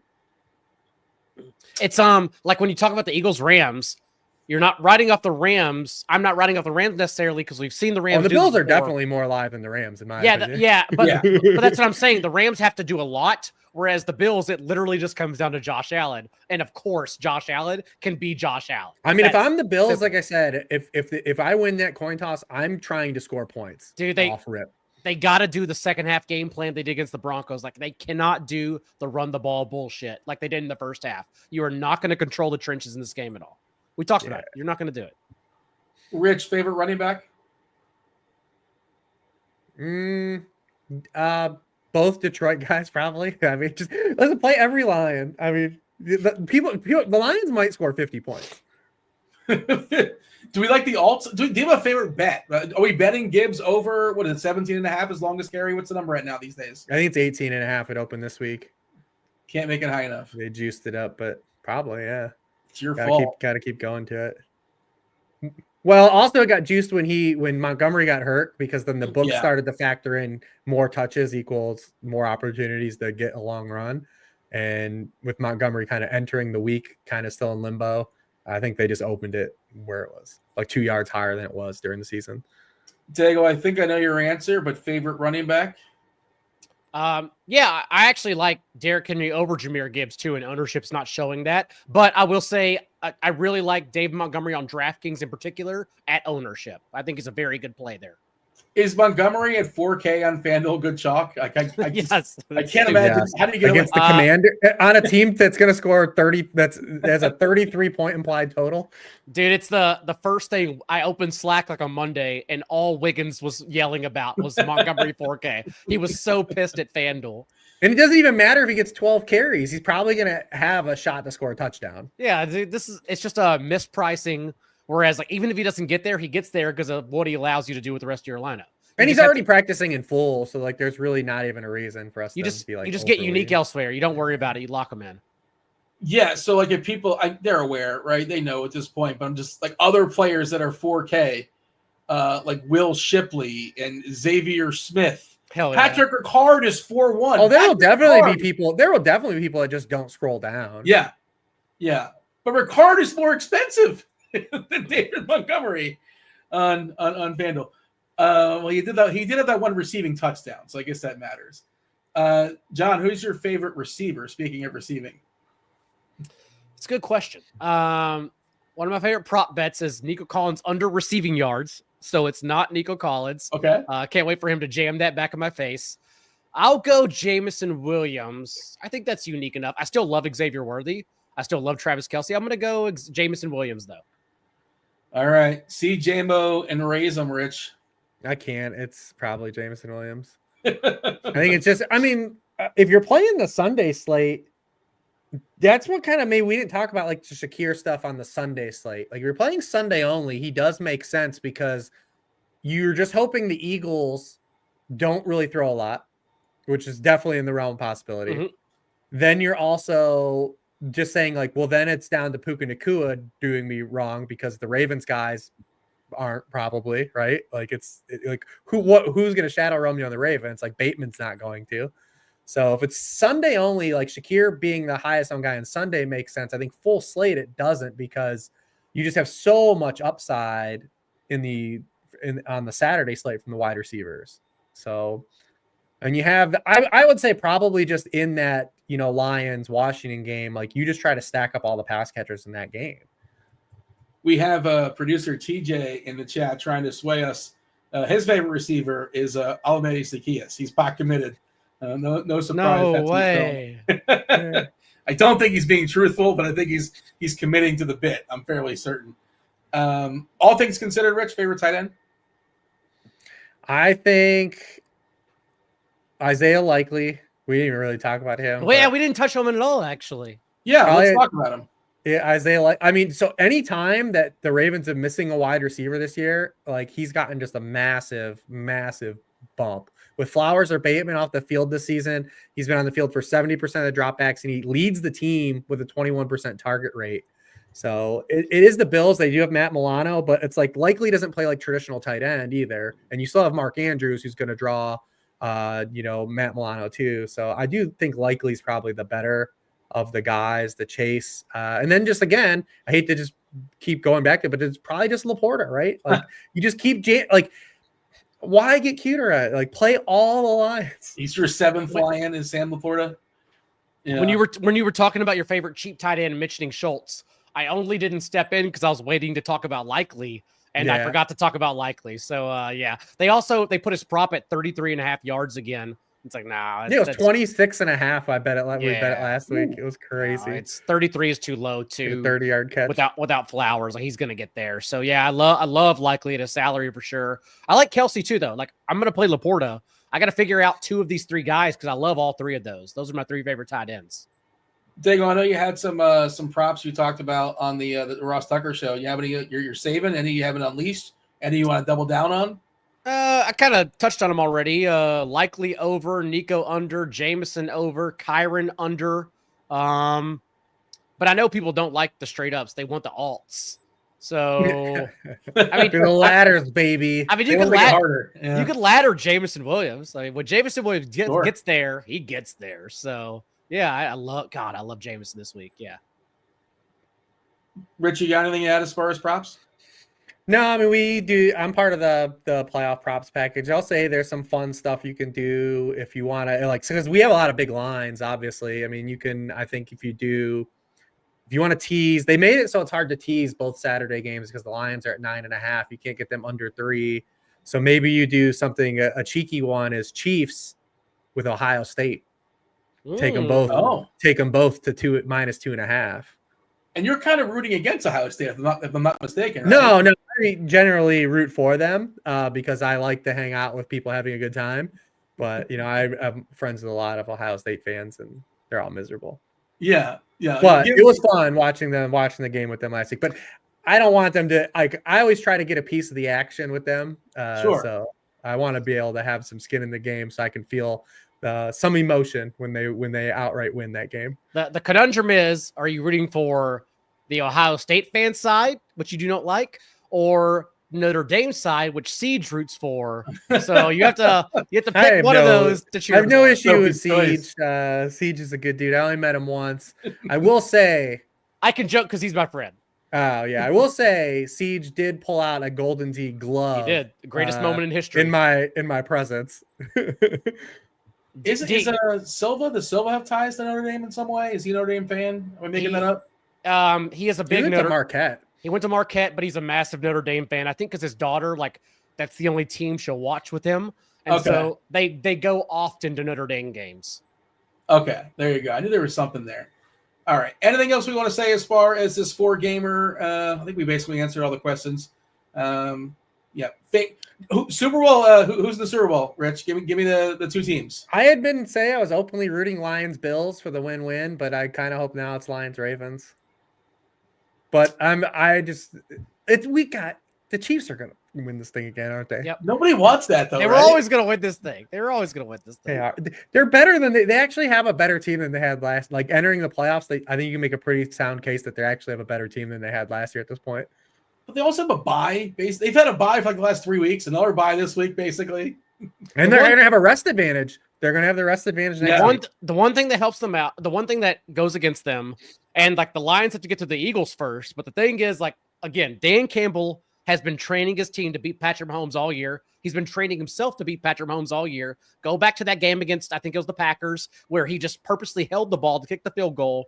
And everyone was yelling at him for going on 4th down to end the game rather than kicking the field goal there. But that's how you beat Mahomes. You do not let him have the ball back. There's one team that can beat Mahomes, and that is the Lions, but they have to get there. Oh man. And 90% of the country is going to root for Detroit, right? They're the new America's team. Yes. If it's well, obviously everyone has the Chiefs fatigue. I think general public. I don't mind. I like enjoying history, right? I like enjoying. Sure. We have potential to see maybe the greatest football dynasty, which just followed what is the current greatest football dynasty that I enjoy.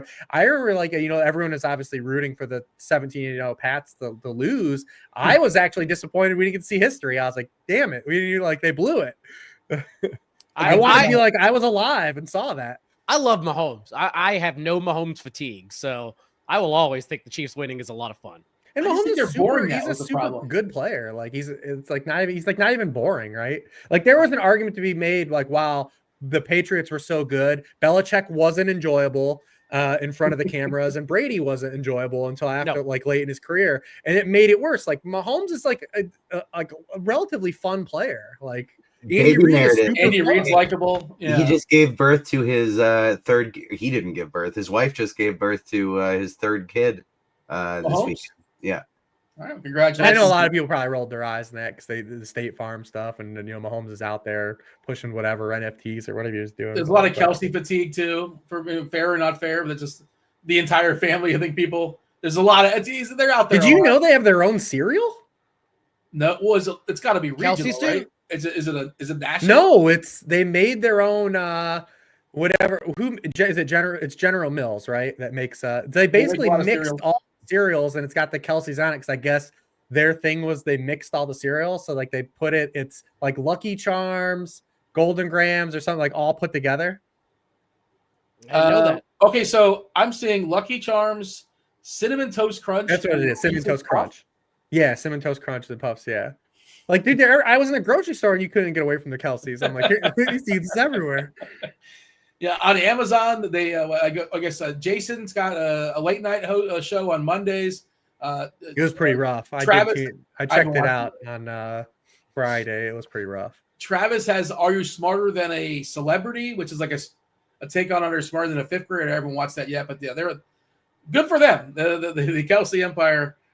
And Travis Kelce is married to a famous pop singer too. People talk about that as well sometimes.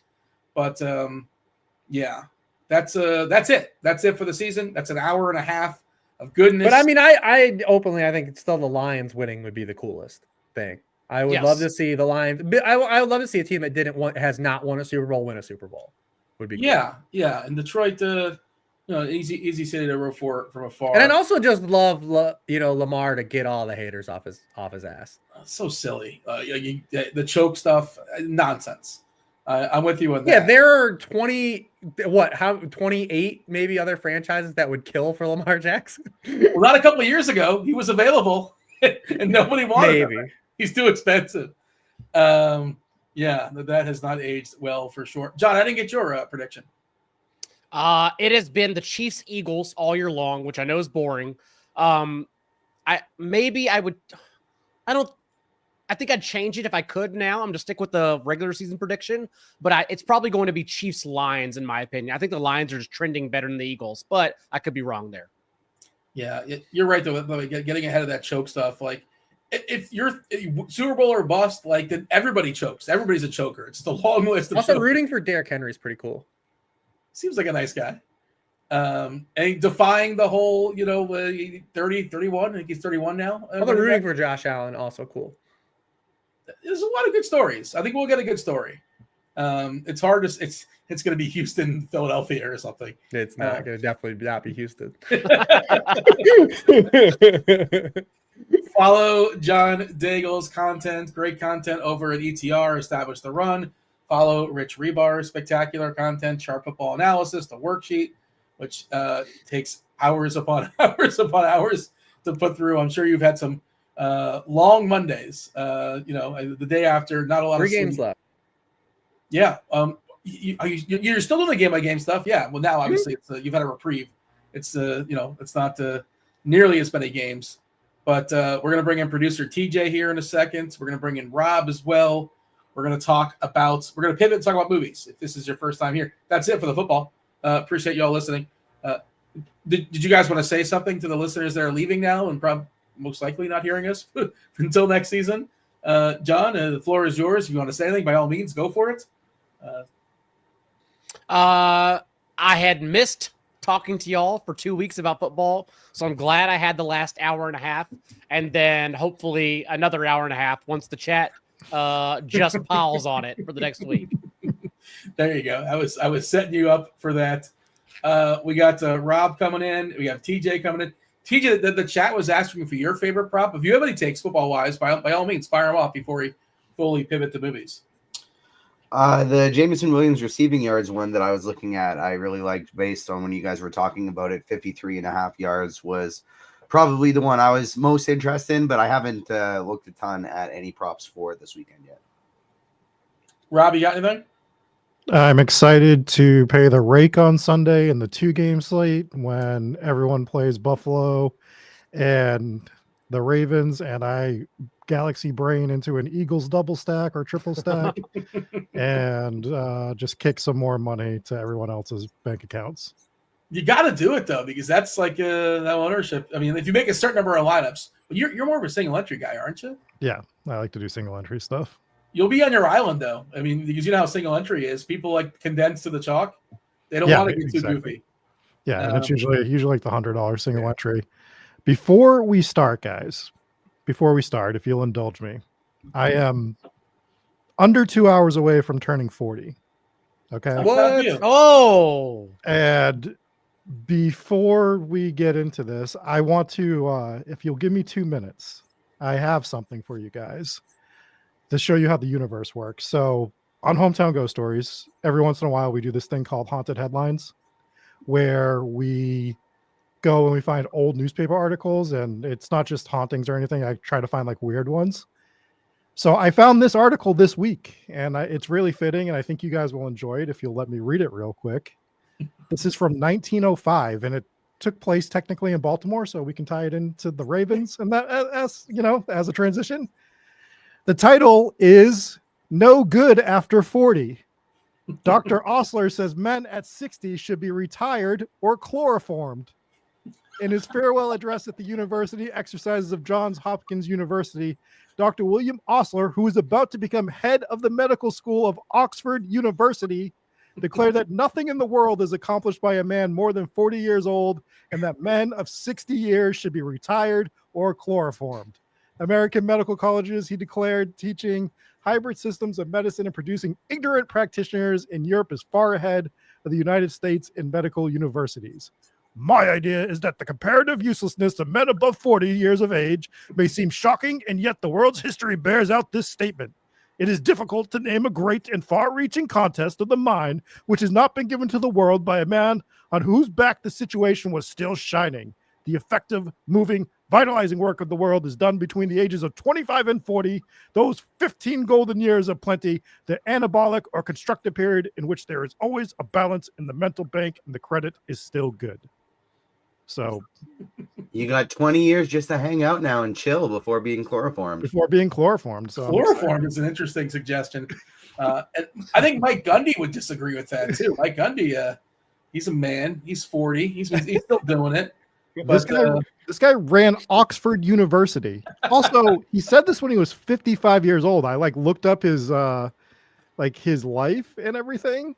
And to say this at 55, was he just asking to be chloroformed? Was this like his fetish or something? He's like, man, I really need to get this to come out. So as I was turning 40, this article popped up in front of my face, and I'm sad.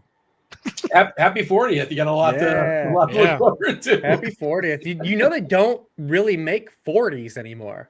I tried to get a bunch of 40s for my 40th birthday. Daigle came to my 40th birthday party. And they just don't really make 40 ounces anymore. Crazy. It's pretty crazy. We didn't have a single one. Was it like Old English? Wasn't that like the... Yeah. Oh, yeah. 800 bubbles, baby. Yeah.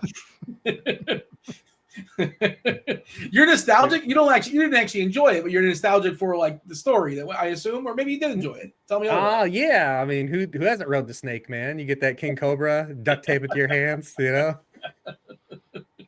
I don't know. Yeah, they don't make 40s anymore. I'm not really sure. They're limited. They're hard to find. They don't get. I was blown away because obviously I became old enough to where I stopped drinking 40s. And then when I went to go obtain them again, they're hard, super hard to find. You've gone full circle on 40s. Yeah, You're back. The St. Ides, man. I mean, you never wanted to be the goober that got the the Miller Lite 40 or the Budweiser. No. 40. You have to get malt liquor. Yes, you got to get Mickey's or Cobra. You got to commit to the bit, and there's no half. You got to ride the snake, man. Always. It's got to be less than $3. All right. Speaking of India beer, by the way, I found out was basically malt as well, similar to how bourbons put their proof on there to show you their exact amount of alcohol within each bottle, but they don't actually know since they're distilling in such big buckets and vats that they can't actually tell you the exact percentage, but they have a range. That's how India beer is bought. You either buy light, which is 5 to 8%. They just tell you it's 5 to 8% on the bottle. You buy super strong, which is 8 to 12%, or ultra strong, which is 12 to 15%. So they basically just serve it in 3 different ways, and it's the same beer, just malted heavier. It's like socks. There's 3 different sizes. Sure. It's like socks. Yeah. If you have size 5 to 9, 9 to 13. Also, Okay. India, the worst whiskey sours I've ever had in my life. Not their Really? not their specialty What do you at miss with all. whiskey sour? It's a whiskey and sour mixed. It was basically whiskey with an orange on top. Not their best efforts. no cherries. They don't have cherries in India. No, but their out. whiskey though is incredible. Like truly evaporate in your mouth, incredible. Yeah, we don't need to mix it. No, straight. I like Ice a only. whiskey sour. I don't know. Say what you want about me. No, I mean, I Come on whiskey board. sour too, but like when you get old, as Rob's gonna find out, like you just progressively, you have to put less stuff in your liquor because the other stuff's bad for you. So you just drink the liquor. Yeah, apologies if any of our listeners hear my bones literally turning to dust while we do this movie review. The other stuff is bad for you. Rich got healthier after 40. Like so no, you got I'm this, drinking Rob. whiskey just like a cowboy. Like they lived a long time, right? Cowboys. Did they? So this week's movie, selected by TJ, The Wild Robot, came out in 2024. Did have to pay for it in America. I think it's streaming somewhere for free in Canada. It will be streaming on Peacock in a couple weeks if you're interested. It is a PG movie. It's for kids, for family, for everybody. I'll go ahead and read the Rotten Tomatoes synopsis and we'll get into it. The epic adventure follows the journey of a robot, Razum, Unit 7134, Raz for short, that is shipwrecked on the uninhabited island and must learn to adapt to the harsh surroundings, gradually building relationships with the animals on the island and becoming the adoptive parent of an orphaned gosling. TJ, I believe you saw this movie in the theaters, correct? Yeah, I went to a double feature those couple days, Wild Robot, and I can't even remember the other one that came out around the same time that I went to on the same day or the same weekend. But yeah, I went to it in theaters when it came out.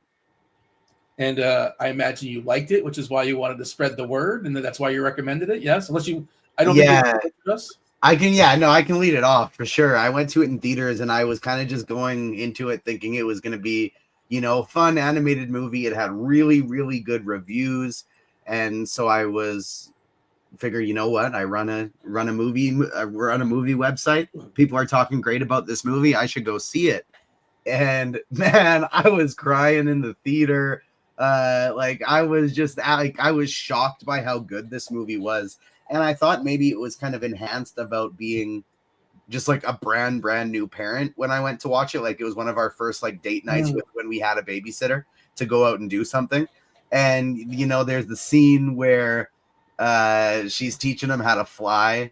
And I'm just like, oh my God, this is beautiful. This is so sweet as I'm watching this movie. And the voice cast is just incredible. I thought it was my niece and nephew actually went to it a couple days after me, and then we went over to their place for dinner.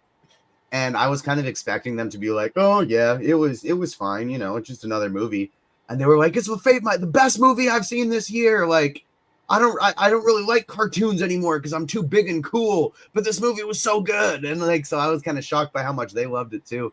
And I think it's kind of one that doesn't matter the age, full family. There's a little. Anytime you get a found family type movie, there's a little something in there for everybody. Daigle, you were able to squeeze it in. You were able to watch, I assume. Yes, I did squeeze it in. I did not finish Anaconda, unfortunately, as I have 19 minutes approximately left of that movie. Couldn't do it. A really good 19 minutes. Yeah, some of the best. But I did in fact get in The Wild Robot, and it's like I comp it to a more intense season 1 of Ted Lasso. It's a feel-good movie that you mentioned is for kids, but is also for adults. And I say season 1 of Ted Lasso because as far as I'm concerned, there's no season 2 or season 3. There's just season 1. And it's not only for parents, TJ. Like it's to me, who was adopted as well, this one hit close to home.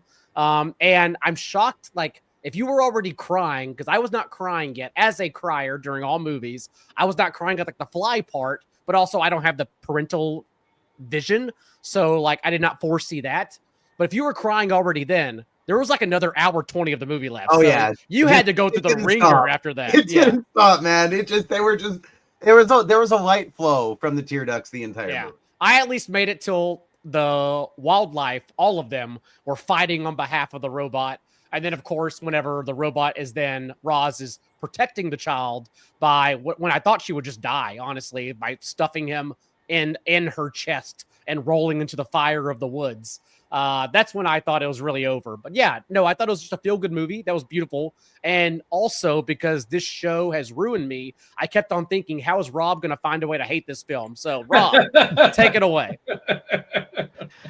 Okay, so I really like this movie a lot. 2 for 2 in a row. It's gonna get a high score for me, but I will say what I didn't like about the movie. So everyone's saying what they didn't like about the movie. Stay on brand.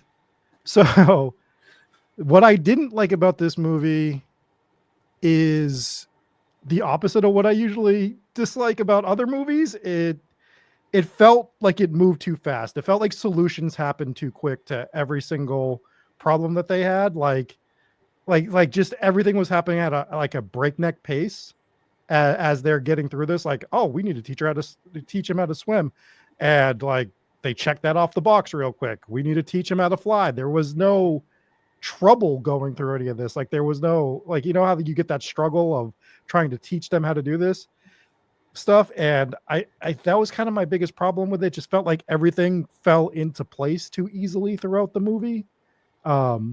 The other thing I didn't like in the beginning, I didn't like Pedro Pascal's performance the first 10 minutes, and then it grew into it for me, and then I liked it the rest of the movie. So those were my only two complaints. Maybe this movie actually needed another 15 minutes to flesh a few things out instead of trying to.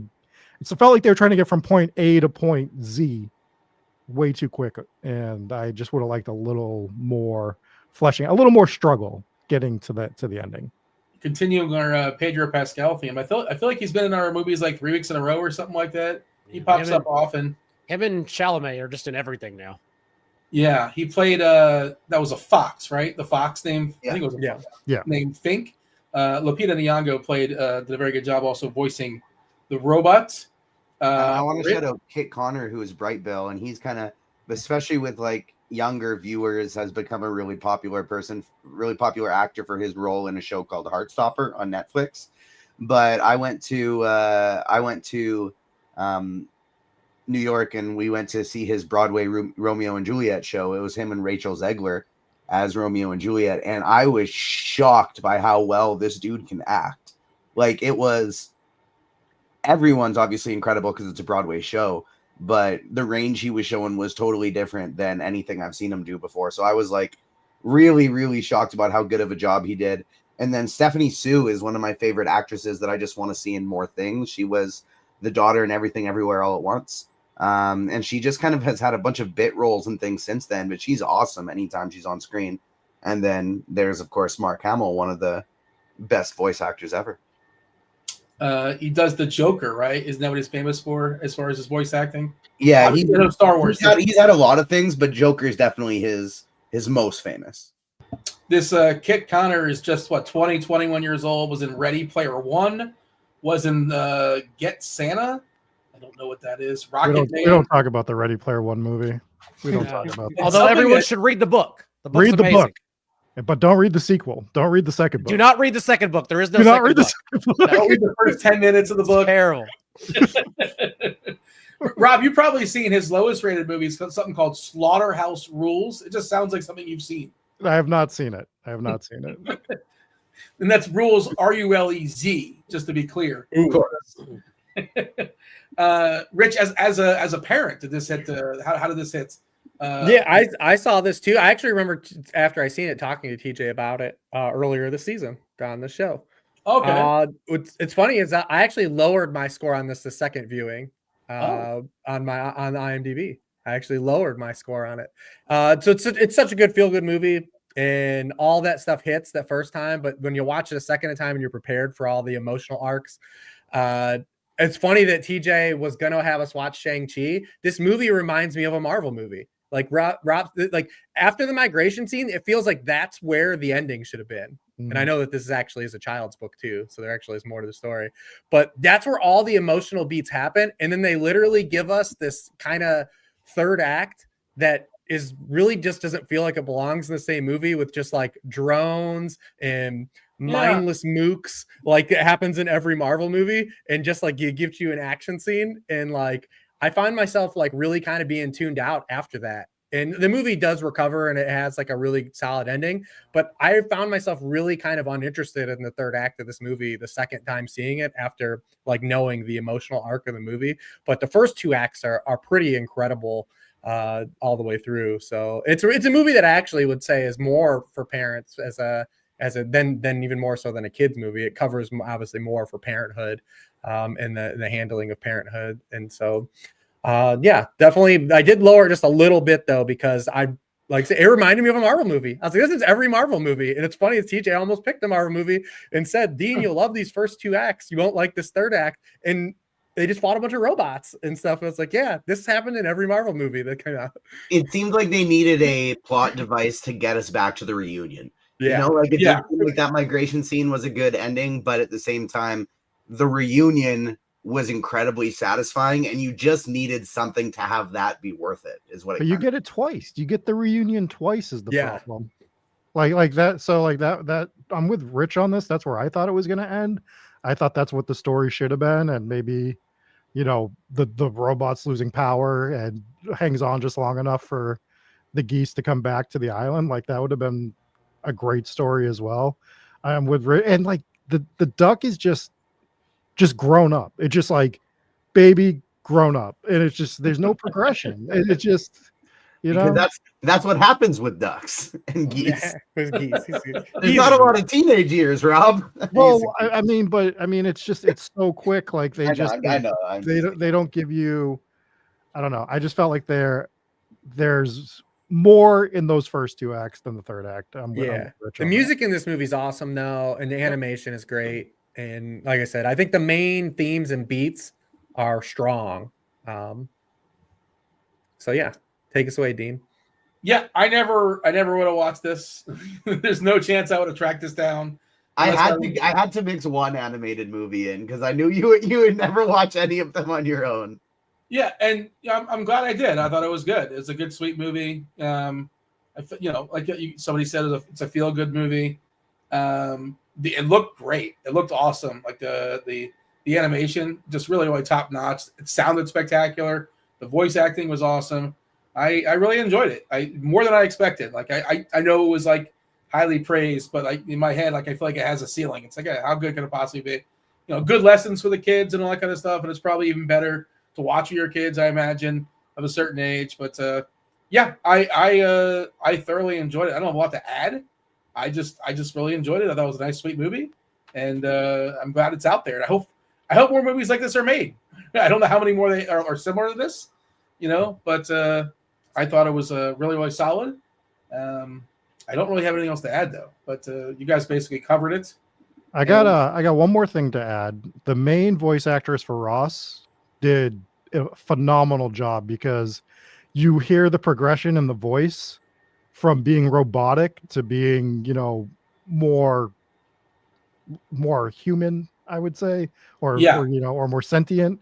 So you hear that voice progression from the very beginning through the arc of the story, and that's got to be one of the hardest things to do as an actor without it sounding corny, right? As that progression happens. So kudos to her for crushing that. Yeah, Lupita Nyong'o from oh boy, getting a phone call. I thought I had all my stuff all turned off, but I didn't. My bad. How terribly unprofessional of me. I'll put my phone on silent. Yeah, she was from Black Panther and Us, I guess, is where I think of her as well. But she's done other things also. But I guess we're gonna play the Rotten Tomato game. We all kind of suspected the scores are going to be high. Let's do IMDb first. 1 through 10. Rich, where is this on the IMDb scale? 1 through 10. It's probably like an 8.3. John? Yeah, I was gonna go pretty high too. I'll leave some room for middle and be fair. I'll go 8.6. Rob? I'll go 8.8. Are there 8 movies on IMDb? I don't know if there are any. Shawshank. Yeah, I'm curious now because I I'm don't think they're- speaking in the realms of animation. They generally are higher scored. Oh yeah, That's for true. sure. That's true. TJ? I was gonna go 8-7 originally, but then I would be squashed between those guys. Everybody went high. I'll go a little lower. I'm gonna go 8-2. TJ nails it. He gets both Showcase Showdowns, at least the first portion of the Showcase Showdown. It is an 8-2. By the way, Rich was correct. The number one movie for IMDb is Shawshank. 9-3. Shawshank is a 9-3. So they have some 9s. Godfather 9-2, Dark Knight 9, Godfather 2 9, 12 Angry Men is a 9, Schindler's List is a 9, Lord of the Rings, Return of the King also a 9. That's all the 9s that exist on IMDb. Two Towers is better than Return of the King. What are we doing here? I agree with that. Like, what does that take? I just looked at it too. They have 2 towers below Fellowship of the Ring, which seems crazy. Incorrect. Fellowship is 8 and 9. Pulp Fiction also an 8 and 9. I don't want to give you any ideas, like for real. I don't want to give you any ideas. If you ever want to make a bet with me and torture me, like force me to watch one of these Lord of the Ring movies, that would be I cannot imagine a more miserable experience. So one of us has to win 3 weeks in a row and pick all the extended. No, because I don't want to rewatch them either. I've watched them one time. That was good enough for a lifetime. I'm not a Lord of the Rings guy, which is surprising because I like all the similar genres, but I'm not a Lord of the Rings guy. By the way, really quickly, before we grade again, I've been laughing at the chat because, one, when Rich mentioned Cowboys living long, Note OM, who is always in this chat, brought up that Cowboys and Bone Tomahawk didn't live longer as he real Cowboys. As he continues to be haunted for over a year now, basically 2 years, continues to have PTSD from Bone Tomahawk. And then also, Dean, Serotonin Cowboy, who's always here, he graded your ringtone -10. Fair. It's a fair score. Yeah. Dean actually being a ringtone guy, though, is the least. That was like -350 on the board. For sure. I don't know when my phone hasn't been in vibrate in the last 30. I don't know. Mine hasn't been on silent in the last decade. Hold on a second. You just don't have a ringtone? You turn it off? Dude, I don't have vibrate. I completely put it on silent. I'll say I have vibrate for a show or for life. For life. It stays on silent all the time. Yeah. What's funny is, and I'm going to out myself here, but I only just figured out, like I thought my ringtone was broken, so I can never hear my phone. This is amazing. I handed it to my brother. I was like, "Yeah, my phone doesn't work." For some reason, I can't figure out. Like 12 seconds later, he's like, "Here you go, it's good." And I haven't changed it back, but maybe I had it right the whole time accidentally. I shouldn't have a ringtone, is what you're saying. Yeah, correct. Listen, you do what you do. Yeah, do what you would like to do. You do what you do, baby. If you get excited, you happy. You seemed really excited about your ringtone just there, so keep it on. That's fun. Because I don't anticipate it because there was for the longest time I had a broken phone, but it wasn't broken. I just didn't. I'm incompetent. I was broken. Okay. The Rotten Tomato score. You're going to go first, TJ. Give me both the critics and the audience. Let's go with 96 critics, 95 audience. Wow. Rob. 92 critics, 95 audience. John. Gosh, it's a week we're going to have to get it exactly. Jesus. Y'all took all the high 90s. 91 critics, 93 audience. Rich? I'm going 98 flat. Both 98 flat. Ooh. Price is right. I mean, this is, again, Rotten Tomatoes rules. I can't see anyone. Like, I'm sure some asshole gave it a thumbs down. But or Rob.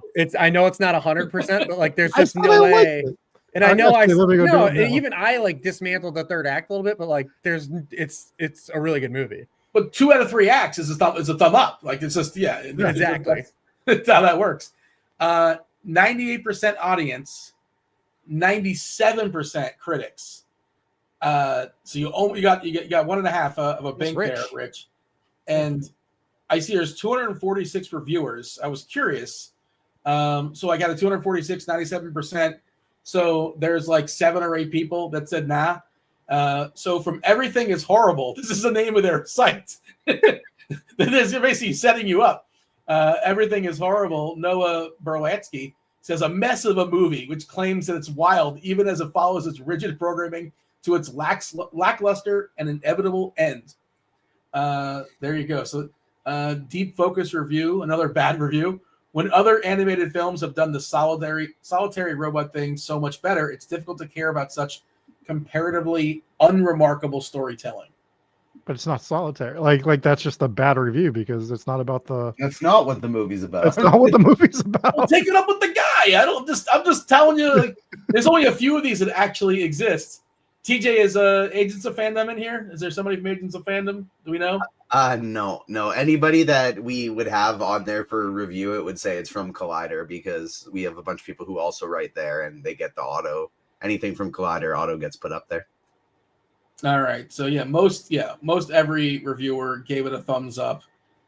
Now we got to give our scores ourselves. I was going to say I guess we have a secret movie also possibly coming in a second, which I'm sure we're going to get some content on. But let's knock this one out first. Rob, do you want to give us your score first? Do you want to set the table? Yeah, real quick. The one thing I'm going to push back on that you said is if it nails 2 out of 3 acts, that's an automatic thumbs up. That is not correct because when a movie bombs the third act, that just ruins the entire movie. Not that this wasn't a terrible third act. It just. Yeah, I don't think the third act bombed. It just felt like a different movie. But when third acts bomb, it takes the whole movie with it. Like that, it just that's the rule. Give me an example, by the way. A movie you like, the first act, the second act, and the third act just falls apart and it taints everything else. Usually like a mystery stuff where the mystery is just bad, like a bad reveal. Yeah, that's a great point. Something like that. Alien Romulus from last year. Oh. The first 2 acts were pretty good. The third act was an absolute goddamn tragedy, and I'm still upset about it. I watched that on my 44 hours of flights combined. I saw Alien Romulus. Yeah, well, you saw that terrible third act. I did. I'm going to give this a 3.7 out of 5. That's strong. That's out of 5, correct? 3.7? Yeah, out of 5, yeah. All right. Daigle, what's the best and worst movie you watched in the plane? Do you remember? Is it all just a blur? Unfortunately, I think I don't even think it's the worst. I think the most meaningless movie I saw that I thought would be more heartfelt, but I really just didn't care, was If by John Krasinski. Maybe I had high hopes because I'm a big Krasinski fan, but I don't know. It just kind of fell on flat foot. I just didn't think it meant anything at all. The best one I saw, I watched Blink twice, by the way. Not bad. I watched that weird, I told y'all that weird, the movie where the couple goes to France. It's with, who is that? Sean McAvoy. I don't want to ruin the ending, but it is like a good thriller. I can't remember what it's called. Is it a Netflix movie? It's on Air. It's an Air India movie, as far as I'm concerned. So I don't exactly know. Sean McAvoy plays an Italian couple that host a couple they met in France, and then things happen. And I don't. James McAvoy. James McAvoy. Yeah. Yeah, I haven't watched that one yet because I want to watch the original. That was okay. Before I watch it. That was okay. I watched M. Night Shyamalan's most recent one, Trap. That was okay. I thought the acting by Josh Hartnett was really, really good in that. Just because there are things that happen that, okay, I understand what's going on now, why characters are acting different ways. And then, I watched, dude, I had 44 hours of flights. I watched a lot of movies. By the way, Inception still holds up. Inception is still amazing. It still rocks your brain. You got I recently just finished my full Mission Impossible marathon. Oh, nice. Oh, wow. I rewatched all the Mission Impossibles before I left for India. Nice. Dead Reckoning is still my favorite, the most recent one. And that's not recency bias. It's just kick ass. It's amazing. I felt like Dead Reckoning was a letdown after the last two, actually. I think Ghost Protocol is my favorite. Rogue Nation number 2. But I kind of felt like each movie kept getting better. And then that one just kind of was one step below Ghost Protocol for me. And it just felt like, not that it was bad by any means, but a bit of a momentum stopper. I think number 2 is similar to Fast and Furious 2, where they just got it wrong. They just completely went a separate way where they should never have gone that direction. It pretty much ended John Woo's career. Yeah, it's number 2 I thought was bad. That's the Chimera one, right? That's the Metallica. That's the Limp Bizkit one. That's put the it that one way. where they're both flying on motorcycles full speed and catch each other in midair. But they Yeah. got the virus in the body, right? It's all about the virus. That is, Yes. I believe that's the virus one. Yes. Yeah.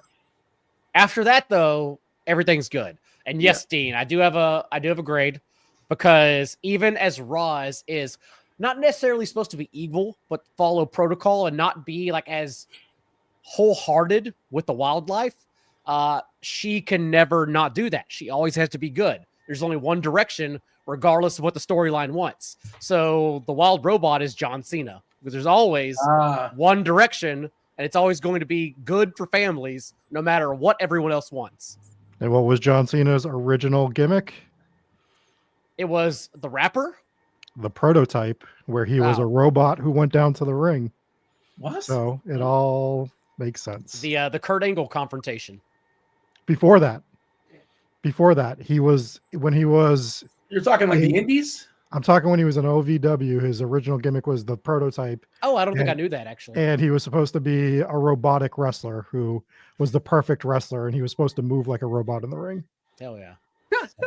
And he never went heel, right? And that's kind of the point you're making. I don't think did he ever go heel then? He never went heel. I think not after he was like John Cena.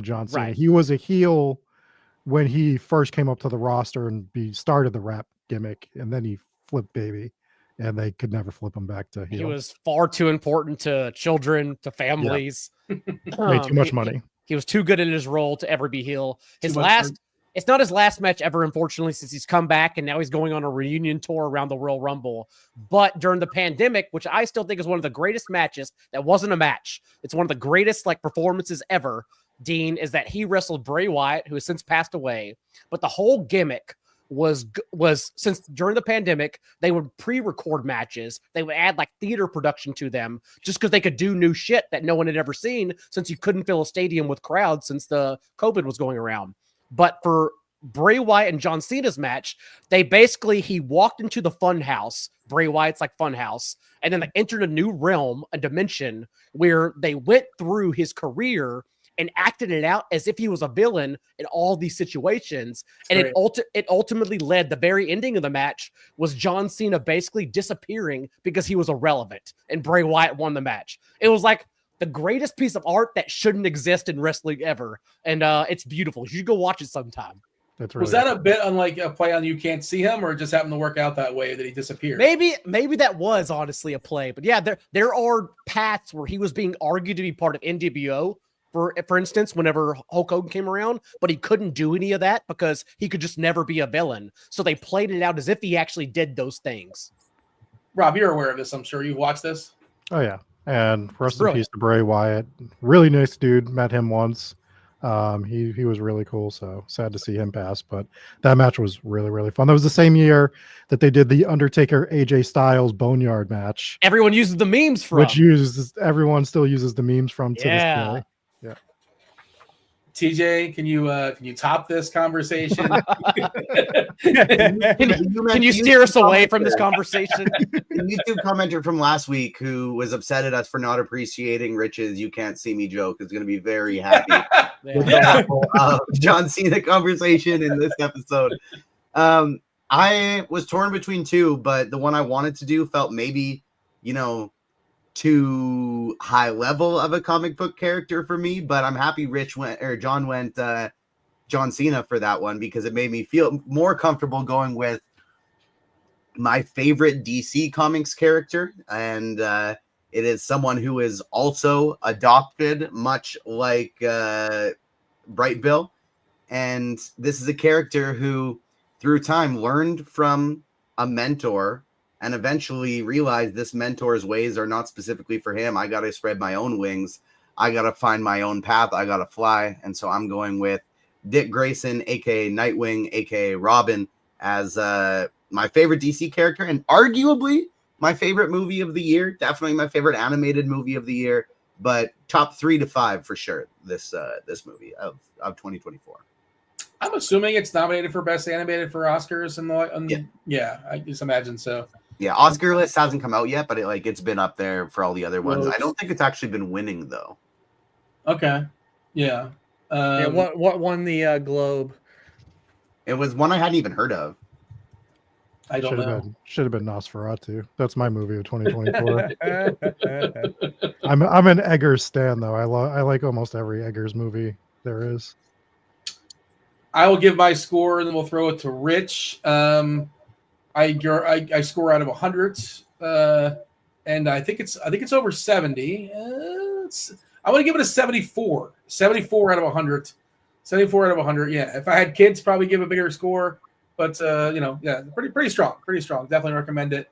And Rich, you got a football player for us, and you might have a second review for us as well. I know. We'll keep it at least here. Again, I thought this movie was really good. I thought it was really strong. Not necessarily loved the third act.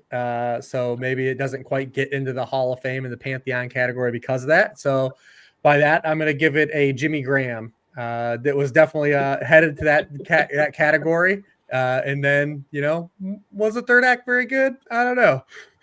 It's still the last 4 years were underwhelming. It's still Pixar. It's still a blockbuster, so it's got to be a big name. I love the Jimmy Graham call. Could he still dunk in the last couple of years? Yeah. Oh yeah, remember do you remember when he caught that touchdown when Trubisky won the Nickelodeon MVP, and it was the play didn't matter. It was the final play of the game, and he just he made this ridiculous touchdown catch and just walked off the field. I don't remember this. It was awesome. It was when Trubisky won the MVP or whatever. The Nickelodeon. Oh yeah, I don't recall, but they've been doing a lot of sliming stuff and bring back the MVP of the Nickelodeon versus what we had this these last couple of things. What was the Simpsons one was terrible? No, the Simpsons was great. I will fight you. The Simpsons was awesome. I will fight you. It was terrible. Mina Kimes did an incredible job. And it was tricky though, because they're like a minute behind with the end, but still the technology is amazing, but you're still a minute behind. And I'm watching the dots on the laptop and I already know my guy scored or somebody scored, that kind of thing. And then they reenact it. But who's the bartender again? Ralph? Mo. Right.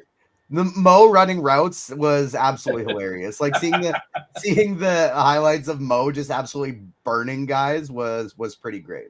And Hank Azaria was on call. He would jump in and do some lines on the fly. And the thing is, there was a tell. When all of a sudden Bart Simpson's at the slot receiver, the slot receiver is going to catch a 60-yard burner or something like that. That I guess that's part of the minute transition. Well, he was just Jamar Chase that whole night. Well, the amazing thing was when Brown scored the touchdown for Cincinnati, it was Bart Simpson. But I'm like, was that Brown or was that at the time there was another running back that was still alive for Cincy? And that was a fun little sweat, but it turned out to be the correct Chase Brown who scored the touchdown. But I didn't know it until I had to jump on the laptop because Mina Kimes was telling me it was Bart Simpson, and that definitely wasn't. Or maybe it was Lisa. It might have been Lisa out of the backfield. What is life? In any event. Also fitting to pick Jimmy Graham today because it's Drew Brees' birthday. Shout out Drew Brees. I have a list, by the way, of all the movies we watched this year. Go ahead, John. Oh, yeah, okay. I can say it. It's good enough. We're so far removed from it. I can say it now. But the one time I've been unprofessional in my career, it was Josh Norris and I at the Super Bowl, and the way we booked because we were plebes compared to PFT, Sims and Florio next to us at the Super Bowl. And so we booked our interviews basically by walking around asking people. And Josh is not a guy who goes out. He's just he's a homebody, and that's okay. I am the self-proclaimed man of the people. So I went to the media party and I was booking interviews left and right at the media party, just walking up to people, grabbing drinks, talking to them and say, hey, you want to come on the stage tomorrow? We're sitting here. And they're like, yeah, book me at this time. It's great. I'd have our Google Doc on my phone. I'd pop it in. I'd be booking everything that way. Drew Brees could only do 7 a.m. And let me tell you, John Daigle after a media party was not ready for a 7 a.m. interview. So you get the hotel wake-up call twice. You start changing on the way down the stairs. Your eyes are bloodshot red. Luckily, also, my producer was at the same media party till the same time, and he forgot to hit record. So the one time that maybe we could be laughing at this audio and video to this day, the one time I talked to Drew Brees in my life, there's no evidence of it. I'm actually thankful for that. Do you remember any of it? I feel like I asked good questions, but if we watched it again, there's no way. There's zero chance. 7 a.m. hungover dialed in. to ask your questions. Yes, there was zero chance in Miami 7 a.m. I was asking Drew Brees the right questions. No way. Is that a polite way of saying I'm not available? Like I'm only available 7 o'clock in the morning. You're basically saying you're not available. I mean, he showed up. He showed up, and he was Drew Brees. He was a polite guy. He said he said nothing. He said all the right things. Right. That's as he's one to do. But yeah, I probably didn't ask the right things. I know that. I was just gonna say I had a list of all the movies we've watched this year, and I'm curious if anybody had a take for best or worst movie. I'll run them down really, really quickly. Well, we all know the answer to the. It's one movie for both. Yeah. By the way, we had a good year, but I think last year was better. If only because last year we got like Barbie, The Leftovers. I feel like we got some heavy hitters last year. Well, The Leftovers is a TV show. It's a spectacular TV show. The Holdovers that we watched, the Paul Giamatti movie? Oh, the Paul Giamatti? Yeah. But we watched a couple other really good ones too. Teenage Mutant Ninja Turtles we watched last year. Yes. This year, starting with week 3, was Hitman. Paddington 2 last year. Sorry, Dean. Paddington 2 was last year. See, last year was Hall of Fame. Was Paddington 2 not this year? No. No, it's I not. haven't watched Anaconda 2. That was last year. It was last year. Yeah. Yeah. Last year was Hall of Fame Rolodex we had. Hitman, Sisu, Rebel Ridge, everybody's favorite, everybody's least favorite, Tiptoes. Godzilla -1, The Lobster. We watched Blade, Blue Ruin, The Substance, which nobody watches twice, I'm pretty sure. Worth watching once, though. Oh, this was a fun year. This is a good year, actually. This is a fun year. What was that, TJ? Speaking of Golden Globes, it cleaned up. Demi Moore won Best Actress. Shout out to Demi Moore. Yeah, she did great. Let the Right One In. Tick, Tick, Boom. American Splendor. There's more Paul Giamatti. Freddy versus Jason. Who picked that one? Challengers. Kiss, Kiss, Bang, Bang. The Unbearable Weight of Massive Talent. We closed strong with The Wild Robot. So, yeah, we did all right overall. It's not a bad year. We started strong. We tailed off for sure. I mean, listen, I love just because I think we finished strong. I just love the variation. It's a diverse group that picks a diverse group of movies. A lot of movies I wouldn't have seen on my own, so I love it. But if you had to watch one right now, it's Tiptoes, right? If you're going to Absolutely. one. I am going to watch Tiptoes right now. What are you talking about? It's so bad, but it's also so amazing. I want to watch it with people. Yes. Yeah, you gotta watch it with people. That's important. Yeah, did I tell you guys that we brought it up? We do this lab every week for a Spike Week where we talk with people from the Discord, and we talked about Tiptoes because we did it on this show. And a bunch of people in the Discord went and watched the trailer, and then they started drinking and watched the movie, and they were like live reacting in the Discord to Tiptoes. Amazing. Yeah. What did they think about what's her name's hat? And it just like comes out in those pajamas and like that wizard hat. They were really focused on the French accent from Peter Dinklage. It is good. Sure. I mean, that movie has everything. It's got something for everybody. Yeah, absolutely. Kate Beckinsale's hat you're talking about. John Voight also has a weird accent in Anaconda. Oh, it's amazing. Oh. It's incredible. Strange one. Does anybody have anything else to say about Anaconda? Amazing movie. You guys missed out. Yeah, I watched it, so we should talk Did you about watch it. it? Rich, I watched it. Yeah, I just finished it. What an incredible movie. It's so good. And I realized that just like Paul Rudd and Jack Black are just dudes like us, and because they're our age, and they're like, you know what?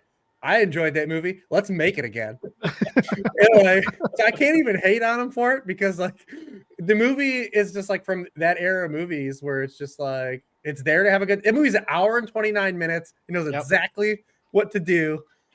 I mean, they just don't make movies like that anymore, man. You just don't get shit like this anymore. It wouldn't even be on Netflix. Yeah. One of my favorite things with the movie is Eric Stoltz is in it, which I totally forgot that he was. Well, the cast is amazing. And I feel like they did this thing where they were like, oh, remember how they made Eric Stoltz disappear in Back to the Future and replaced him with Michael J. Fox? I feel like everything that Ice Cube did from the midpoint of the movie to the end was supposed to be Eric Stoltz's character. But the director was like, nah, let's just switch this. Let's make him disappear from this movie for a long time as well, and make Ice Cube do all that stuff. So I thought that was I thought there was a different draft of this movie at some point, in my opinion. And probably because when they had to get Ice Cube in the movie, they probably fleshed out his actual role. yeah, because he's like nothing in the beginning, like the first part of the movie. He's a cameraman doing nothing. Like, yeah, like, and it's just like he's the hero all of a sudden. It's like this doesn't add up, but I'm here for it. I'll take it. Also, somehow Jennifer Lopez like has become more beautiful at 51. Like she just like as she aged, she looks better. It's incredible. Yeah, this is facts, man. Big facts. This movie felt like the inverse of one of her famous music videos where she's like floating down the river or something, like all like glamorous and stuff. I'm like, oh, this is the inverse of that, where she's floating down the river and she's being attacked by anacondas and almost dying. So that was fun too. I was going to read the synopsis to Anaconda, but like you can just make your own if you don't. Yeah, you know what it is. Big Snake likes to eat people. John Voight does the. We got to talk about John Voight. John Voight too has this perfect V of sweat the entire movie on his shirt.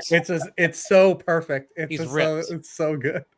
Whatever he was doing with his face the entire movie was not the right call, but I loved it. His ponytail was too tight. They just moved it too tight. It did look like it was pulling his entire face back the entire movie. You got J-Lo, Ice Cube, John Voight, Eric Stoltz, Kerry Werr, Danny Trejo, and Owen Wilson. So yeah, it's pretty stacked. I've not seen this movie like in 20 years. I know I've seen it once upon a time, but I just kind of like, oh, that was ridiculous, but whatever. I guess it was fun. I don't. That was probably my takeaway. Perfect blend of bad CGI and bad practical effects. John Voight's character was like, it was some combination of Hans Gruber and the dentist Svensson from D2. Like it was some weird machination of like villains he's seen in the past. Yeah. And he walked off set every day like, man, I crushed that. Like, yes, I'm destroyed. Absolutely nailed that scene. I don't want to spoil a future like Rotten Tomatoes game potentially for Anaconda, but this is kind of surprising that the critics gave it a better score than the audience. No. That's very surprising, isn't it? Is it because it's just like 40 to like 25? It's 56 to 250,000. So 250,000 people have it at 24%, and 56 critics have it at 41%. 250,000 people went to review Anaconda. Yeah, I mean, maybe there were some bots. I don't know. Just telling you what Rotten Tomatoes is. Wow. I don't think the bots go in to lower the score though, Dean. Like, maybe it raised it up to 24%. I don't know. I'm just telling you what it says. 24% from 250,000 ratings from the audience, and 56. Do you guys remember when they used to do halftime shows that were movies? They should do this for a halftime show. After Kendrick Lamar, just do Anaconda for next year's halftime show.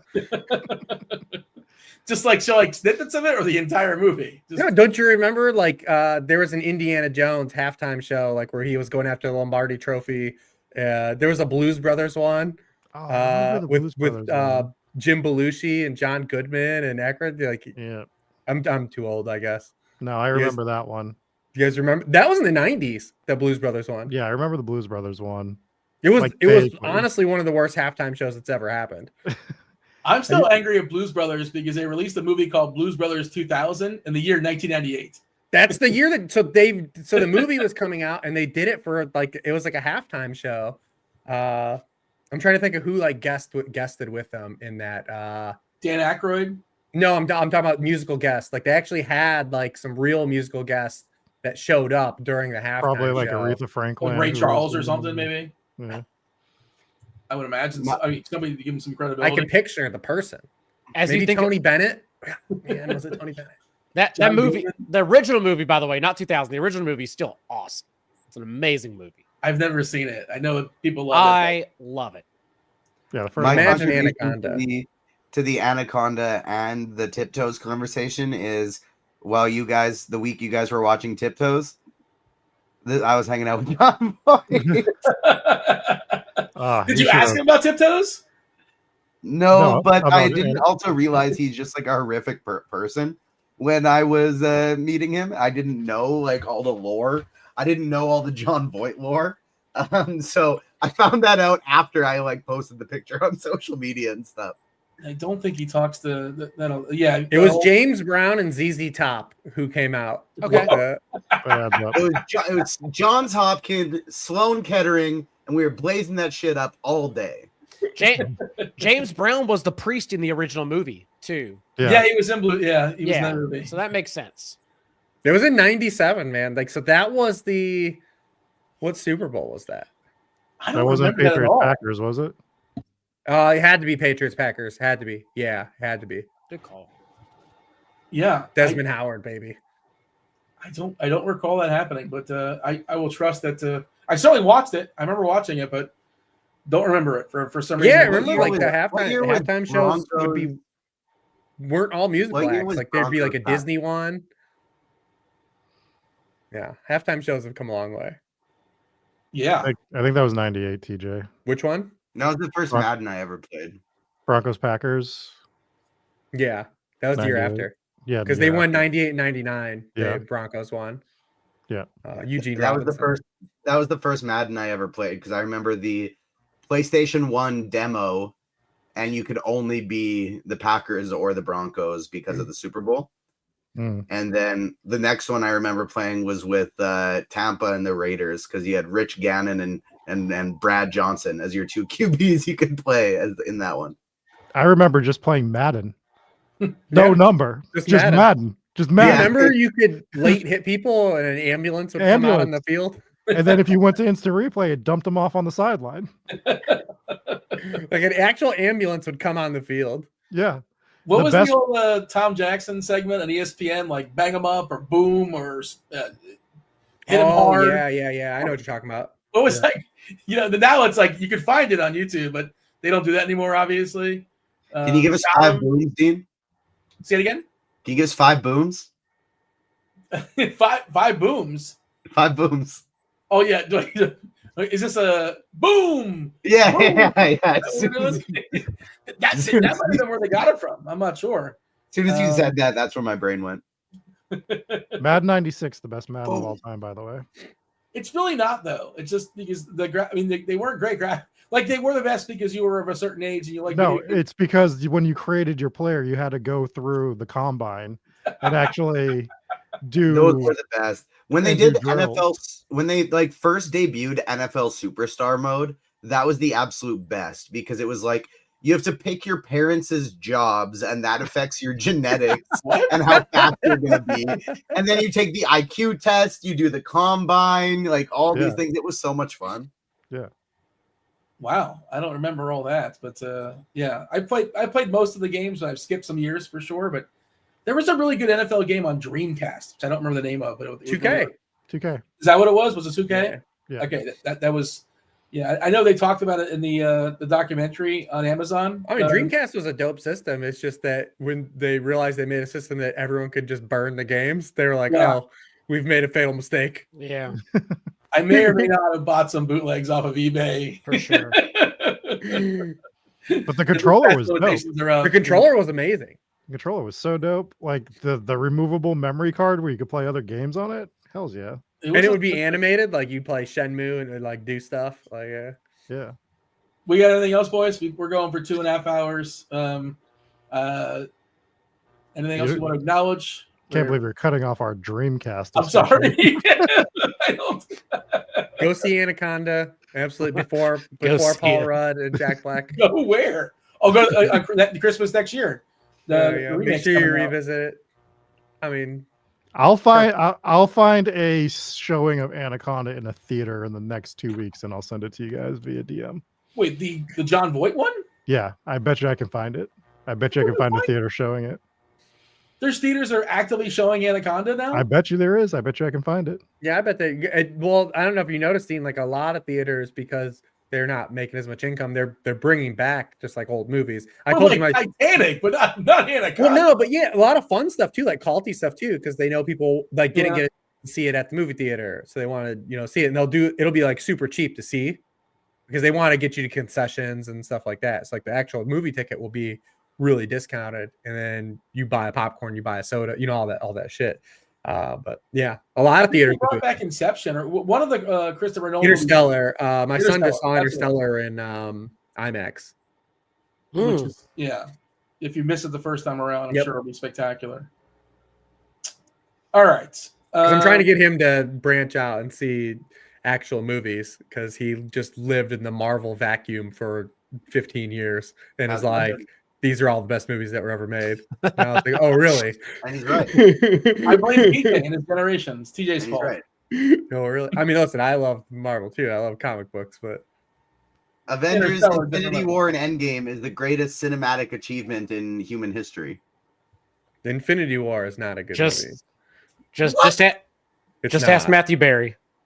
The craziest thing I've ever heard. It's not a good movie. In terms of final thoughts, Dean, I wanted to just once again thank you guys for the great year. This is my favorite show to produce each and every week. I love hanging out with you guys. Love the insight that you bring. Love getting to come on and talk movies at the end. And I'm actually there's Braden in chat talking about the first Avengers movie. But I'm branching out from my typical comic books show and movie podcasting. Like we just finished Skeleton Crew Star Wars show, and I am going to be doing, your friendly neighborhood Spider-Man is coming, Andor's coming, Daredevil's coming, new Captain America movie. But we are actually going to be doing over at Agents of Fandom a weekly Severance podcast as well, starting this coming Friday. So Severance drops on Apple TV Plus on Friday, and we're going to be breaking it down every week over there. Yeah, looking forward to it. It's been like 3 years or so since we had new episodes of Severance. I'm sure you like that though. I mean, I think that's good. More TV shows should just wait till like the time to put out good stuff. It's so weird though, like, because you could watch, in theory, obviously you can't do it with Apple because they come out weekly, but you can watch, 3 years worth of like hard work, like busting your ass, and then like, oh, I finished that in 2 days. When's the new one coming out? It's like 3 more years. You gotta wait. It's so easily digestible now. It's just dude, like I got back Saturday, and after the games, I was like, oh, I'm just gonna start because I'm jet lagged. I can't go to sleep. I'm just gonna start Squid Game season 2. By Sunday morning, I was done. Like, I just watched it. I was like, oh, okay. I guess I have to wait for the next part now. Spoiler alert. And it's just different because we used to watch the show once a week, and we used to go to an office and like talk about it with your coworkers and, well, what do you think's happening here? And now all that entire experience, for better or for worse, there's pros and cons. Accessibility is nice. Just like, people are nostalgic for Blockbuster, and it's like, well, you had to put pants on, and like you had the hope that the movie that you wanted to watch was going to be there. But I guess that's all part of the fun. Again, just like Madden, the best Madden game ever was from 1996. It's not. Like, I understand what you're saying, but it's just not possible. It was always so uncomfortable though, like arguing with the desk clerks. Not arguing, but that the movie you want to rent is in the return box right behind them. That's a giant pile. And you have to tell them, hey, it's not on the shelf. It's behind you. I need you to search through that box right there because it's in there. Yeah. So I think, do you remember original Netflix was you had to get DVDs, and like if you wanted to watch a show, like I watched the first season of Dexter, and I got the first 3 episodes. I had to send them back and then to watch the next 3. That's how I watched Oz, was through like sending back 3 discs at a time for Netflix. Because we had like the because you were allowed to have like 3 discs at a time, and at that point Braden was real young, so like we had like the rotations, like we get some of Dexter for us, and like a Ben 10 DVD for like him to watch like episodes of Ben 10 and shit. Like you're trying to balance out everything, and then they just put everything out, you watch it. I remember I used to have like, that was one of my favorite childhood memories, is like, there's obviously, it's great to have access to all these different things, but there was something so fun about like, hey, we got nothing going on this weekend. Let's go to Blockbuster. You can rent 1 movie, you can rent 1 video game. And it's like, oh my God, this is going to be so much fun. We're going to watch the movie as a family tonight, that I'm going to play this video game all weekend. This is going to be the best thing ever. And that's truly some of my fondest memories are that. And then I remember going to like, when I'd have to go somewhere with my family over like a Christmas break or a summer break, and there was the trip wasn't for me. You know, it was like some random city where my parents were visiting their friends, and I would just be chilling in the house kind of all day.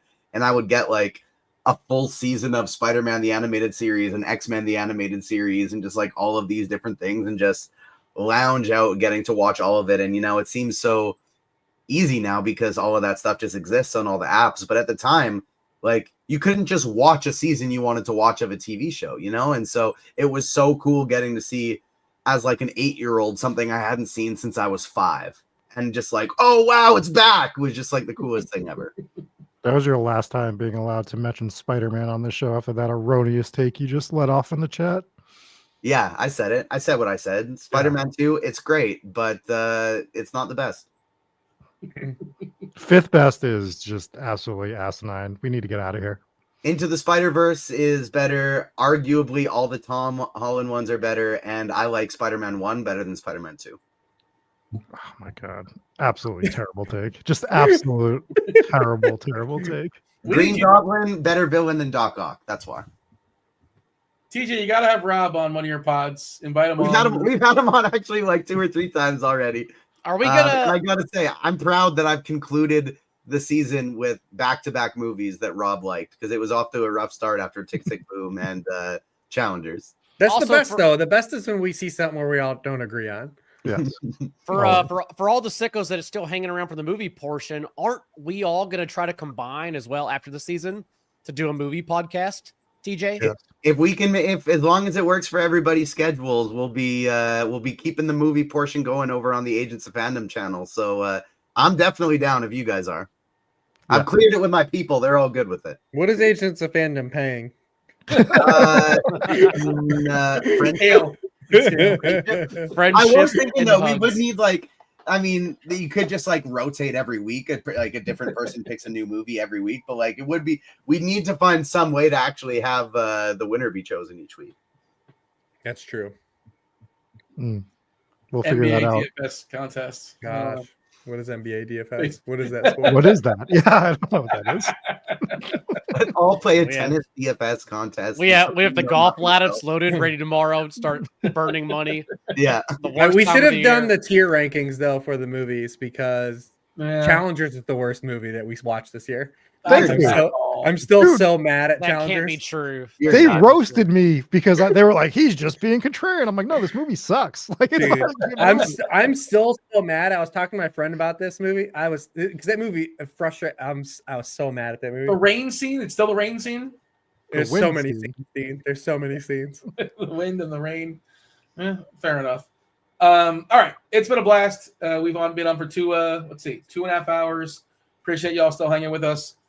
Do follow TJ over at his Agents of Fandom content, TJ's Warch, I believe, on Twitter.